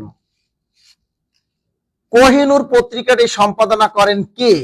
এই পত্র পত্রিকা থেকে একটা পরীক্ষায় প্রশ্ন কিন্তু থাকবে আমাদের বিশেষ পরীক্ষায়। সুতরাং পত্র পত্রিকা চ্যাপ্টারটা ভালো করে পড়েন, যারা বিশেষ পরীক্ষা দিবেন তাহলে ভালো কিছু করতে পারবেন। তাই কোহিনূর পত্রিকাটি সম্পাদন করেন কে? এস ওয়াজেদ আলী, মোহাম্মদ আব্দুল হাই, মোহাম্মদ ইয়াকুব আলী চৌধুরী নাকি মাহবুবুল আলম? দ্রুত বলেন কে কে কে এই যে কোহিনূর পত্রিকাটি সম্পাদন করে কে? দ্রুত বলেন। কোহিনূর, গ আরিফুল ইসলাম, গ মোহাম্মদ ইয়াকুব আলী চৌধুরী। কে বলেছেন? তানভীর বলছেন ঘ, সুজন হোসেন বলছে C C C C C C C. দেখি দ্রুত দ্রুত, এশিয়াটিক সোসাইটি, দ্রুত দ্রুত দ্রুত। ইয়াকুব আলী, ইয়াকুব ইয়াকুব ইয়াকুব ইয়াকুব মাহবুবুল আলম, নো। এই যে কোহিনূর পত্রিকাটি সম্পাদন করেন মোহাম্মদ ইয়াকুব আলী চৌধুরী।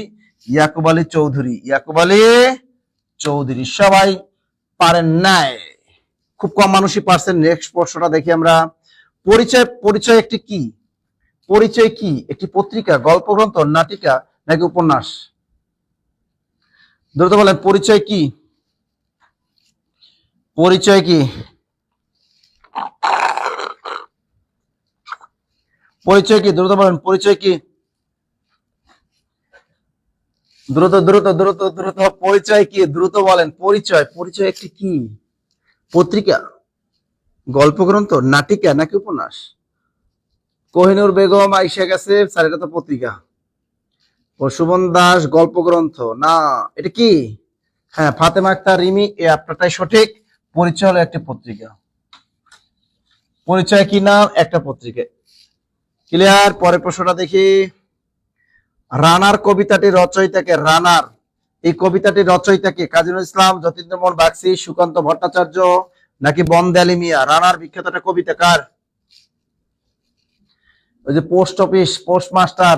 রানার কবিতাটি রচয়িতাকে? কাজী নজরুল ইসলাম, যতীন্দ্রমোহন বাগচি, সুকান্ত ভট্টাচার্য নাকি বন্দে আলী মিয়া? কি হবে রানার কবিতাটা? দ্রুত বলো দ্রুত। রানার কবিতাটি কার? আরিফুল ইসলাম, সুকান্ত, তাহসিন, সুকান্ত, কোহিনূর বেগম, সুকান্ত। ভেরি গুড, এটা হলো সুকান্ত ভট্টাচার্য। সুকান্ত ভট্টাচার্য। সবাইকে একটা কথা বলি, যে এই যে দেখেন আপনারা যখন উত্তরগুলো দিতে পারেন ভাল লাগে, আর যারা দিতে পারে না তাদের অনেক খারাপ লাগে। অনেকে চলে যান যে না দূর ক্লাসই করবো না, পারি না এগুলা। কেন পারেন না? মূল কারণ আপনারা পড়াশোনা করেন না। একটা জিনিস মাথায় রাখবেন, পড়াশোনা, নিয়মিত পড়াশোনার সাথে লেগে থাকবেন, আপনি যে কোনো পরীক্ষায় উত্তরগুলো দিয়ে আসতে পারবেন। এবার দেখেন অনেকের চাকরি হয়ে গেল, যাদের প্রাইমারিতে চাকরি হয়ে গেল, আবার 11 থেকে 20তম গ্রেডের মাধ্যমে অনেকের চাকরি হয়ে যাচ্ছে। চাকরি তো কারো না কারো হচ্ছে, কথা বলেন না কেন, কারো না কারো কিন্তু হচ্ছে। এই বিসিএস দিয়ে অনেকের চাকরি হয়ে যাচ্ছে। নন ক্যাডার কিন্তু অধিকাংশ এখন বিসিএস এর মাধ্যমে নিয়োগগুলো হয়। তো সবাইকে আমি একটা অনুরোধ করব, যে যাদের হাতে সময় আছে, এখনো 4-5 বছর হাতে সময় আছে, honours first year, second year, third year পড়াশোনা করেন, তাদেরকে বলবো যে ভাই এই লিটারেচার, ব্যাকরণ বলেন ভালো করে পারতে হলে আপনাকে অবশ্যই কি করতে হবে, বিসিএস কোর্সটা আপনি করতে হবে। বিসিএস, এই যে 47তম বিসিএস কোর্সটা, এই যে 47তম বিসিএস, এই বিসিএস 47তম বিসিএস কোর্সটা করে রাখেন। এই কোর্সটার মেয়াদ হলো 1 বছর।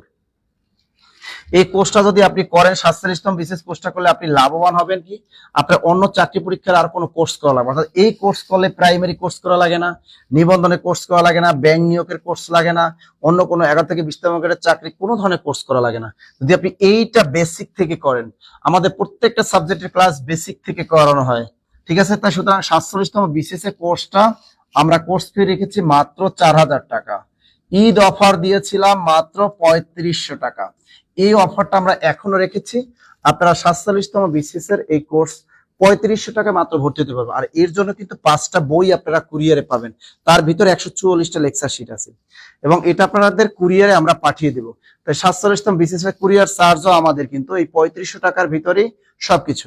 আপনাকে এই জন্য কোনো লেকচার শিটের জন্য কোনো টাকা দিতে হবে না, এবং কুরিয়ার চার্জ আপনাকে দিতে হবে না। 1 বছর ক্লাস করবেন একদম, আর ক্লাসগুলো রেকর্ড থাকবে আজীবন, কোনো টেনশন নাই। কোনো কারণে ক্লাস যদি মিস হয়ে যায়, আপনি ক্লাসটা আবার রেকর্ড করতে পারবেন। সুতরাং এই 47তম বিসিএস কোর্সটা আপনাদেরকে আমি প্রিফার করতেছি, এটা কিন্তু আপনি অবশ্যই এটা করতে পারেন। ওকে স্যার, বিসিএস এর লিখিত প্লাস প্রি লিখিত কোর্স আমাদের 26 তারিখ শেষ হোক, এরপর বিসিএস আমরা লিখিত কোর্স চালু করব। ওকে, অবশ্যই চালু করব লিখিত কোর্স। 26 তারিখে প্রিলির পরে আমরা লিখিত কোর্স চালু করব। আচ্ছা, তাহলে আমি বললাম যে এই যে এখানে নাম্বারটা আছে দেখেন, 0939964623, 01767265758, এই নাম্বারে আপনারা কল করে আপনারা বিসিএস কোর্সটা ভর্তি হয়ে যাবেন। ওকে, মিরপুর 10-এ ভর্তি হতে কত টাকা নিচ্ছেন? মিরপুর 10-এ আপনি যদি অফলাইনে ভর্তি হন তাহলে কিন্তু কম টাকায় ভর্তি হতে পারবেন। আমাদের Eid offer, offline plus online যদি একসাথে ভর্তি হন তাহলে আপনি কিন্তু 7000 টাকায় ভর্তি হতে পারবেন। মিরপুরে এখন অফার চলতেছে 7000 টাকা অফলাইন প্লাস অনলাইন। এর ভিতরে কিন্তু আপনি লাইব্রেরি সুবিধাও পাবেন, এবং শীততাপ নিয়ন্ত্রিত ক্লাসরুম, সরাসরি ক্লাস করতে পারবেন। স্যার আমি 3000 টাকা দিছি, আরো 4000 টাকা চাই। ওরে কোথায় দিছেন? দিলে তো আরো লাগবে না? 11 থেকে 20তম গ্রেডের নতুন ব্যাচে ক্লাস রুটিন কি দেওয়া হয়েছে? 11 থেকে 20তম গ্রেডের নতুন রুটিন দেওয়া হয়েছে, আগামীকাল রাতে ক্লাস আছে আপনাদের। স্যার জব মেডিসিনের জন্য অনেক অনেক দোয়া, ফি আমানিল্লাহ। ভেরি গুড সাদিকুল ইসলাম। আর কোনো প্রশ্ন? বিখ্যাত কবিতার বড় কে, এর কবি কে, বড় কে? কবিতাটা কি হরিশ্চন্দ্র মিত্র, সত্যেন্দ্রনাথ দত্ত, যতীন্দ্রমোহন বাগচি নাকি কামিনী রায়? বলেন তো। যাক, আমাদের সাইফুল ভাই ইসলাম লিখছে অসাধারণ ক্লাস, এরকম ক্লাস অন্য কোনো কোচিং হয় না একমাত্র। শোনেন, আপনারা যত কনফিউশন প্রশ্নগুলো দিবেন আমাদের, আমরা ওগুলো সলভ করে দিব। ওকে, আচ্ছা, বিখ্যাত কবিতার বড় কে, কবিতাটা কার? হরিশ্চন্দ্র মিত্র। স্যার 19তম নিবন্ধনের সিট পাইনি স্যার, 19তম নিবন্ধনের সিট পাইনি, আমাদের অফিসিয়াল নাম্বারে কল করবা।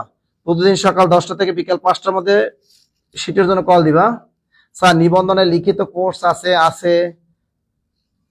এটা হলো হরিশ্চন্দ্র মিত্র নিবন্ধনের লিখিত কোর্স, যে কোনো সাবজেক্ট আমাদের নাই। কোনগুলো? আমাদের ফিলোসফি কোর্সটা নেই, মনোবিজ্ঞান নেই, এবং আমাদের কিন্তু হিন্দু ধর্ম এই কোর্সটা নেই। এছাড়া অন্য সকল কোর্স আছে। একটা যে কোনো স্কুল কলেজ পর্যায়ে আপনি যদি ভর্তি হন তাহলে আপনাকে কিন্তু দিতে হবে এই যে 1499 টাকা নিবন্ধন লিখিত কোর্স, মাত্র 1499 টাকা, মাত্র 1499 টাকা। ক্লিয়ার? দুটা কোর্স যদি একসাথে করেন, তা দুটো কোর্স একসাথে, অর্থাৎ স্কুল অথবা কলেজ, অর্থাৎ দুটো কোর্স একসাথে যদি করেন তাহলে আপনি 3000 টাকার পরিবর্তে আপনি এখানে 2500 টাকা দিয়ে আপনি ভর্তি হতে পারবেন। ক্লিয়ার? এই জন্য যদি দুইজন বন্ধু মিলেও ভর্তি হন, তাহলে আপনারা দুইজন বন্ধু মিলে ভর্তি হলো, গার্লফ্রেন্ড বয়ফ্রেন্ড স্বামী স্ত্রী ভর্তি হলো, আপনারা 2500 টাকায় ভর্তি হতে পারবেন। আর একটা হয় স্কুল যদি করেন তাহলে 1499, শুধু কলেজ যদি করেন তাহলে 1499। দুইটা কোর্স যদি একসাথে করেন তাহলে আপনাকে 2500 টাকা দিতে হবে। ওকে, নিবন্ধন লিখিত ভর্তি হব, আপনি এই নাম্বারে কল দেন, এই নাম্বারে কল দিয়ে ভর্তি হয়ে যান। এই যে নম্বরে এটা আছে, আর এই যে আমার নাম্বারটা এখানে দিয়ে দিচ্ছি 01755072190, আমার নাম্বারটা আমি দিয়ে দিচ্ছি। ক্লিয়ার? তা নিবন্ধন লিখিত কোর্স। আর কোন প্রশ্ন? হাইলাইটস এর জন্য কোন নম্বরে কল দিব? হাইলাইটস এর জন্য দিও এই নাম্বারে, প্রতিদিন সকাল বিকেল 5টার ভিতরে কল দিবে, অবশ্যই বিকেল 5টার ভিতরে কল দিবে হাইলাইটস এর জন্য, 5টা পরে কল দিবে না। স্যার নিবন্ধন লিখিত কোর্সে ভর্তি হয়েছি, বই কিভাবে পেতে পারি? আপনি বই পাবেন না, নিবন্ধন লিখিত কোর্সের কোনো বই দেওয়া হয় না। বাড্ডার আশেপাশে শাখা আছে না? আমাদের বাড্ডায় কোনো শাখা নেই, মিরপুর 10-এ আসতে হবে, আর আপনার হয়তো বা শনি রাখরা যেতে হবে। আচ্ছা, আর কোনো প্রশ্ন আছে বলেন তো? আর কোনো প্রশ্ন? স্যার নিবন্ধন লিখিত এবং স্বাস্থ্য বিষয় দুইটা কত? দুইটা আপনি ফাতেমা, আপনি কল দিবেন, আমার এই নাম্বারে কল দিয়েন 01755072190, এই নাম্বারে আমার কল দিয়েন ক্লাস শেষে। ক্লাস শেষে আমার এই নাম্বারে কল দিয়েন। কি প্রবাসক কোর্স আছে তো? প্রবাসক কোর্স 1499 টাকা, প্রবাসক 1499 আছে। আর স্কুল হলো আমাদের, আর 19তম নিবন্ধনে কোর্স ফি কত? 19তম নিবন্ধন প্রিলি কোর্স, 19তম নিবন্ধন প্রিলি, 19তম নিবন্ধন প্রিলি অ্যাডভান্স, এইটা হলো কোর্স ফি আমাদের অনলি 2200 টাকা। ঈদ অফার চলতে আছে 2000 টাকা, আপনি 2000 টাকায় এই কোর্সটা করতে পারবেন। 19তম নিবন্ধন প্রিলি অ্যাডভান্স আর কি, এটা হলো 6 মাসের কোর্স। 19তম নিবন্ধন প্রিলি, এটা হলো 2000 টাকা। লিখছেন? আর কোন প্রশ্ন আছে? প্রাইমারি থার্ড ধাপ, আচ্ছা রেজাল্ট দিয়ে দিবে, আর নিবন্ধন প্রিলি রেজাল্ট কিন্তু দিয়ে দিবে এই সপ্তাহের ভিতরে দিয়ে দিবে, টেনশন নিয়ে নাও। এই সপ্তাহের ভিতরে নিবন্ধনের প্রিলি রেজাল্ট দিবে, খুব সাবধান। যারা 40+ কাটমার্ক ছিল তারা কিন্তু টিকে যাবেন। আর এই মাসের ভিতরে প্রাইমারি থার্ড ধাপের রেজাল্টও দিয়ে দিবে, এই মাসের শেষের দিকে একেবারে প্রাইমারি থার্ড ধাপের রেজাল্টও কিন্তু দিয়ে দিবে। স্যার গাজীপুরের শাখা চাই, গাজীপুরের শাখা দিব। পদার্থের কোনো কোর্স আছে? হ্যাঁ পদার্থের আছে, ফিজিক্সের কোর্স আছে ভাইয়া। স্যার আমি অনেক শেয়ার করছি, থ্যাংক ইউ আপু। এরপর কি আছেন? আর কোনো কমেন্ট আছে বলেন তো? আচ্ছা নিবন্ধন নিয়ে কথা বললাম, বলে দিলাম। আচ্ছা সাউন্ড নাই, আছে তো ভাইয়া, সাউন্ড থাকবে না কেন?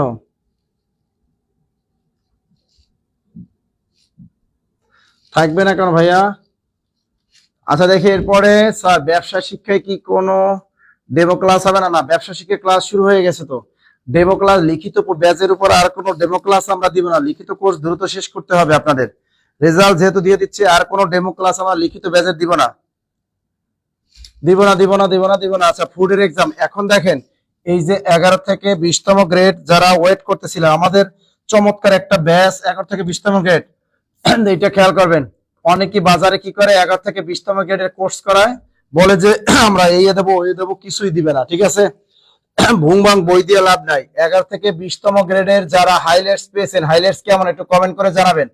11 থেকে 20তম গ্রেড যারা পরীক্ষা দিবেন, এই 11 থেকে 20তম গ্রেড আগামীকাল ক্লাস সন্ধ্যা 7টায়, আগামীকাল এই কোর্সটা করে রাখেন, চমৎকার একটা কোর্স। যারা ফুডে পরীক্ষা দিবেন, স্বাস্থ্য সহকারীতে পরীক্ষা দিবেন, পরিসংখ্যান পরীক্ষা দিবেন, নির্বাচন কমিশনে পরীক্ষা দিবেন, অডিটে পরীক্ষা দিবেন, এই একটা চাকরি চমৎকার একটা 11 থেকে 20তম গ্রেড, এইটার কোর্স ফি আমাদের 2200 টাকা ছিল। কত টাকা? 2200 টাকা। সেখান থেকে কমে আমরা করে দিয়েছি 1950 টাকা। যারা আমাদের কোন কোর্সে ভর্তি ছিলেন তাদের জন্য করে দিয়েছি 1650 টাকা। যাদের আর্থিক সমস্যা থাকবে তারা আমার এই নাম্বার যোগাযোগ করবেন, 01755072190। যাদের আর্থিক সমস্যা তারা এই নাম্বারটায় কল দিবেন, আমার মনে থাকে জানো। আবার বলে দিচ্ছি, 11 থেকে 20তম গ্রেডের আগামীকাল ক্লাস সন্ধ্যা 7টায়। দেখেন এই 11 থেকে 20তম গ্রেডের ক্লাস, কোর্স ফি ছিল 2200 টাকা, ঈদ অফারে নিয়ে দিয়েছি 1950 টাকা। সাথে কিন্তু 4টা হাইলাইটস কিন্তু আছে আমাদের। এই 4টে বই কে কে পেয়েছেন? এই বইগুলা কে কে পাইছেন? এই যে ইংরেজি, বাংলা, জিকে, ম্যাথ, এই 4টা বই কে কে পাইছেন? এই হলো নিবন্ধন পরীক্ষা, এগুলো কুরিয়ারে আমরা আপনাকে পাঠিয়ে দিব। ওকে, কুরিয়ারে আপনার কাছে পৌঁছে যাবে, এই 4টা বই একদম কুরিয়ারে আপনার কাছে পৌঁছে যাবে। ওকে, ইতিহাসে লিখিত লাইভ ক্লাস দিলে ভালো হয়। ইতিহাসে ক্লাস অলরেডি 2টা হয়ে গেছে, আবার লাইভ ক্লাস দিব কিনা বলেন? ইতিহাসের অলরেডি 2টা ক্লাস হয়ে গেছে আপনাদের, আর কোনো লাইভ ক্লাস হবে না। স্যার বিসিএস এ ফ্রি ক্লাস কি এখন থেকে প্রতিদিন? হ্যাঁ, প্রতিদিন হবে। আজকে রাত 10টায় বিসিএস এ ফ্রি ক্লাস আছে। আজ রাত 10টায় মমিনুল স্যার কিন্তু বিসিএস এ ফ্রি ক্লাস হবে। 26 তারিখ অর্থাৎ 25 তারিখ পর্যন্ত এখন থেকে প্রতিদিন কন্টিনিউ বিসিএস এর উপর ফ্রি ক্লাস হবে। দ্রুত 11 থেকে 20তম গ্রেডের নতুন 11 থেকে 20তম গ্রেডের ঈদের আগে মাত্র 2টা ক্লাস হয়েছে। 2টা ক্লাসে কিন্তু রেকর্ড আমাদের দেয়া আছে। 2টি ক্লাসের রেকর্ড আছে, কোনো সমস্যা নাই, 2টি ক্লাস আপনি করতে পারবেন। আর আগামীকাল আবার ঈদ পরবর্তী আগামীকাল 11 থেকে 20তম গ্রেডের ক্লাস হবে, মনে থাকে যেন এটা। দেখি আর কোনো প্রশ্ন? স্যার বাংলা স্কুল পর্যায়ে রিটেন কোর্সে ক্লাস কবে হবে? আগামীকাল হবে। পদার্থের কি ক্লাস হয় না? পদার্থের ক্লাস হয় নাই। আর কোনো প্রশ্ন? স্যার রেলওয়ে সহকারী স্টেশন মাস্টারের পরীক্ষা কবে? দিয়ে দিবে, খুব শীঘ্রই ডেট দিয়ে দিবে আপনার জন্য। এটা রেলওয়ে সহকারী স্টেশন মাস্টারের জন্য এটা এই কোর্স।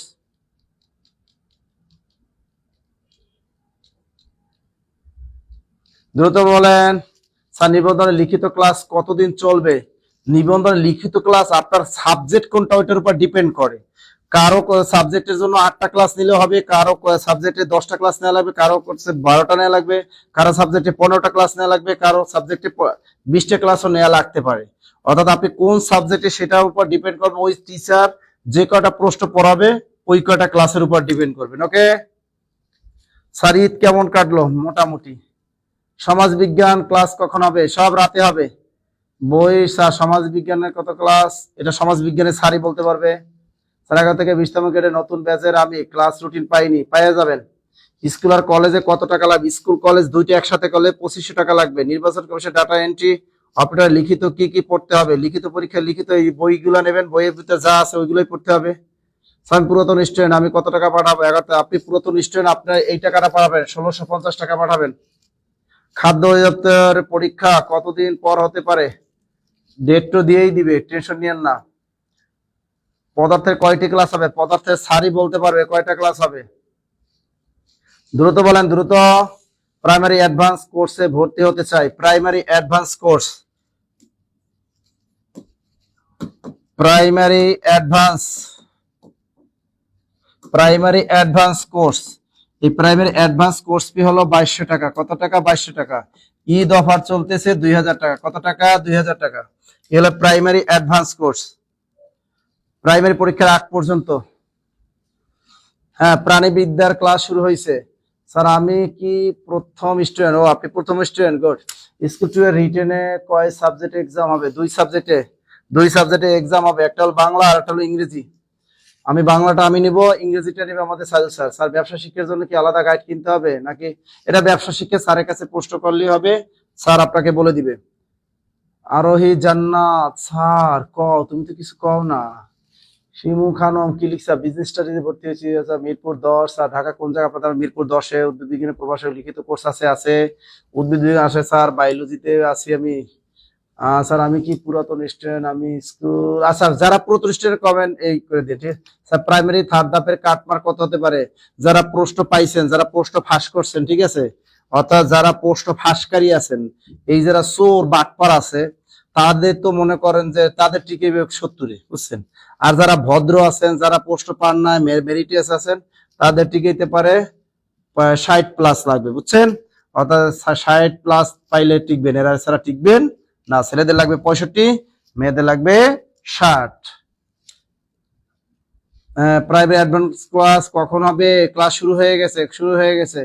স্যার 19তম অ্যাডভান্স প্রিলি কত? 19তম অ্যাডভান্স প্রিলি এই তো ও অ্যাডভান্স প্রিলি একই 2200 টাকা। এখন 2000 টাকায় ভর্তি হতে পারবেন। স্যার স্বাস্থ্য সিস্টেম বিসিএস এর কোর্স করলে কি 11 থেকে 20তম গ্রেডের কোর্স গুলো করা হবে? হ্যাঁ, অধিকাংশ কভার দিয়ে দিবে। মিরপুর 10 স্যার তপিয়ক সেন্টার কি ক্লাস করে আছে দেখি। আচ্ছা দেখি আমাদের অফলাইন শাখাগুলো কিন্তু আপনারা ভর্তি। অফলাইন শাখা আমাদের মিরপুর হেড অফিস, মিরপুর সাবাত 3য় তৃতীয় তলা। এবার আমাদের শনি রাখরা খুলনা, আমাদের রয়্যাল মোড় শাখা খুলনা আমাদের দৌলতপুর শাখা আছে আমাদের সরাসরি অফলাইনে। আর অফলাইনে কিন্তু আমরা নিয়মিত ক্লাস নেই, আমাদের জব মেডিসিন পুরো টিম বাংলাদেশ সবগুলো শাখায় নিয়মিত ক্লাস নিচ্ছেন। পটুয়াখালী আছে পৌরসভার মোড়, বরিশাল আছে বিএম কলেজে মসজিদ গেটের পশ্চিম পাশে আলী মার্কেট 3য় তলা, এবং গোপালগঞ্জ আছে আমাদের পোস্ট অফিস মোড় গোপালগঞ্জ শাখা আছে। এবার আমাদের কক্সবাজার আছে বিজিবি ক্যাম্পের সামনে। কক্সবাজার কিন্তু এই মাসে আমাদের মমিনুল স্যারও ক্লাস দিতে যাবেন এবং আমিও যাব কিন্তু কক্সবাজার ক্লাসে। কক্সবাজার শাখায় যারা আছেন নিয়মিত ক্লাস করবেন। এরপর আমাদের বগুড়া শাখা আছে কামারগাড়ি বগুড়া শাখা, এবং আমাদের রংপুর কারমাইকেল কলেজের সামনে, এবং আমাদের দিনাজপুর আছে আমাদের ফকিরপাড়া। Clear clear clear.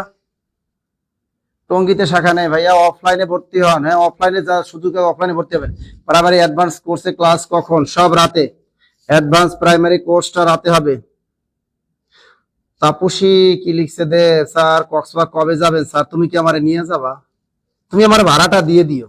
হ্যাঁ, আমার ভাড়াটা দিয়ে দিও, সমস্যা নাই। আমার ভাড়াটা দিয়ে দিও, আমি যাবো না তোমার সাথে। স্যার আপনি ক্লাস শুরু করেন। ওকে ওকে। আর কি আছে স্যার? রাজশাহী নাই না, রাজশাহী শাখা এখন আমাদের ওপেন করি নাই। প্রাইমারি কোর্সে পুরাতনদের জন্য ফি কত? প্রাইমারি কোর্সে পুরাতনদের জন্য 1650 টাকা। 1650। আর কোনো স্যার বাংলা লিখিত ক্লাস কবে হবে? আগামীকাল। আগামীকাল লিখিত ক্লাস। স্যার আপনার ক্লাসটা করবো কক্সবাজারে। ও তুমি ক্লাসটা করবা কক্সবাজার গেলে, আমি তো মনে করছি তুমি আমার নিয়ে যাবা ভাড়া টাকা দিয়ে। আড়াই জানা স্যার আমাদের শেরপুরে একটা শাখা দেন। শেরপুরে একটা শাখা দিয়ে দেবো। আচ্ছা দিয়ে দেবো। মাগুরা নেই না, মাগুরা আমাদের শাখা এখন ওপেন হয় নাই। আচ্ছা আমি তো ঢাকা মিরপুর 11 থাকি, 10 নম্বর এসে ক্লাস করেন, সমস্যা নাই। ওকে। আচ্ছা আপনাদের অনেক কথাগুলোই শুনলাম, আজকে আর ক্লাস কন্টিনিউ করব না ইনশাআল্লাহ। এরপরে আমাদের মমিনুল স্যারের সাথে আপনাদের আবার দেখা হবে রাত 10টায়। ওকে। আর কোনো প্রশ্ন আছে? কারো কোনো প্রশ্ন থাকলে ভর্তি সংক্রান্ত, যদি আপনাদের যে কোনো প্রশ্নের জন্য খেয়াল করেন, যে কোনো কোর্সে ভর্তি হবেন, যদি কারো ছাড় লাগে অফার লাগে কম টাকায় ভর্তি হতে চান, এই নাম্বারে কল দিবেন 01755072190। আমার এই নাম্বারটা কিন্তু আমার এই নাম্বারে যাদের আর্থিক সমস্যা থাকবে, টাকা পয়সা নাই বেশি, ভর্তি হতে পারতেছেন না, টিউশনি করেন, আর্থিক সমস্যা থাকলে এই নাম্বারে কল করবেন, মনে থাকবে তো? Clear clear. 19তম নিবন্ধন প্রিলি কোর্সের মাধ্যমে স্কুল কলেজে একসাথে হবে। হ্যাঁ একসাথে হয়ে যাবে। প্রিলি তো একটা করলেই হয়ে যাবে, প্রিলি একটা করলেই হবে, একটা করলেই হয়ে যাবে। ওকে, একটা করলেই হয়ে যাবে। ওকে, অনেকক্ষণ কথা বললাম, অনেকদিন পর আপনাদের সাথে দেখা হলো, ভালোই লাগলো। ঠিক আছে, যাই হোক। স্যার আপনাকে কখন SMS গুলো পাওয়া যাবে? আমি অনেকগুলো মেসেজ দিছি। আমার মেসেজ দিয়ে লাভ নাই, ডাইরেক্ট কল দিবা, আমার মেসেজ দিয়া লাভ নাই। ভালো থাকবেন, সুস্থ থাকবেন, দেখা হবে ইনশাল্লাহ। আল্লাহ হাফেজ।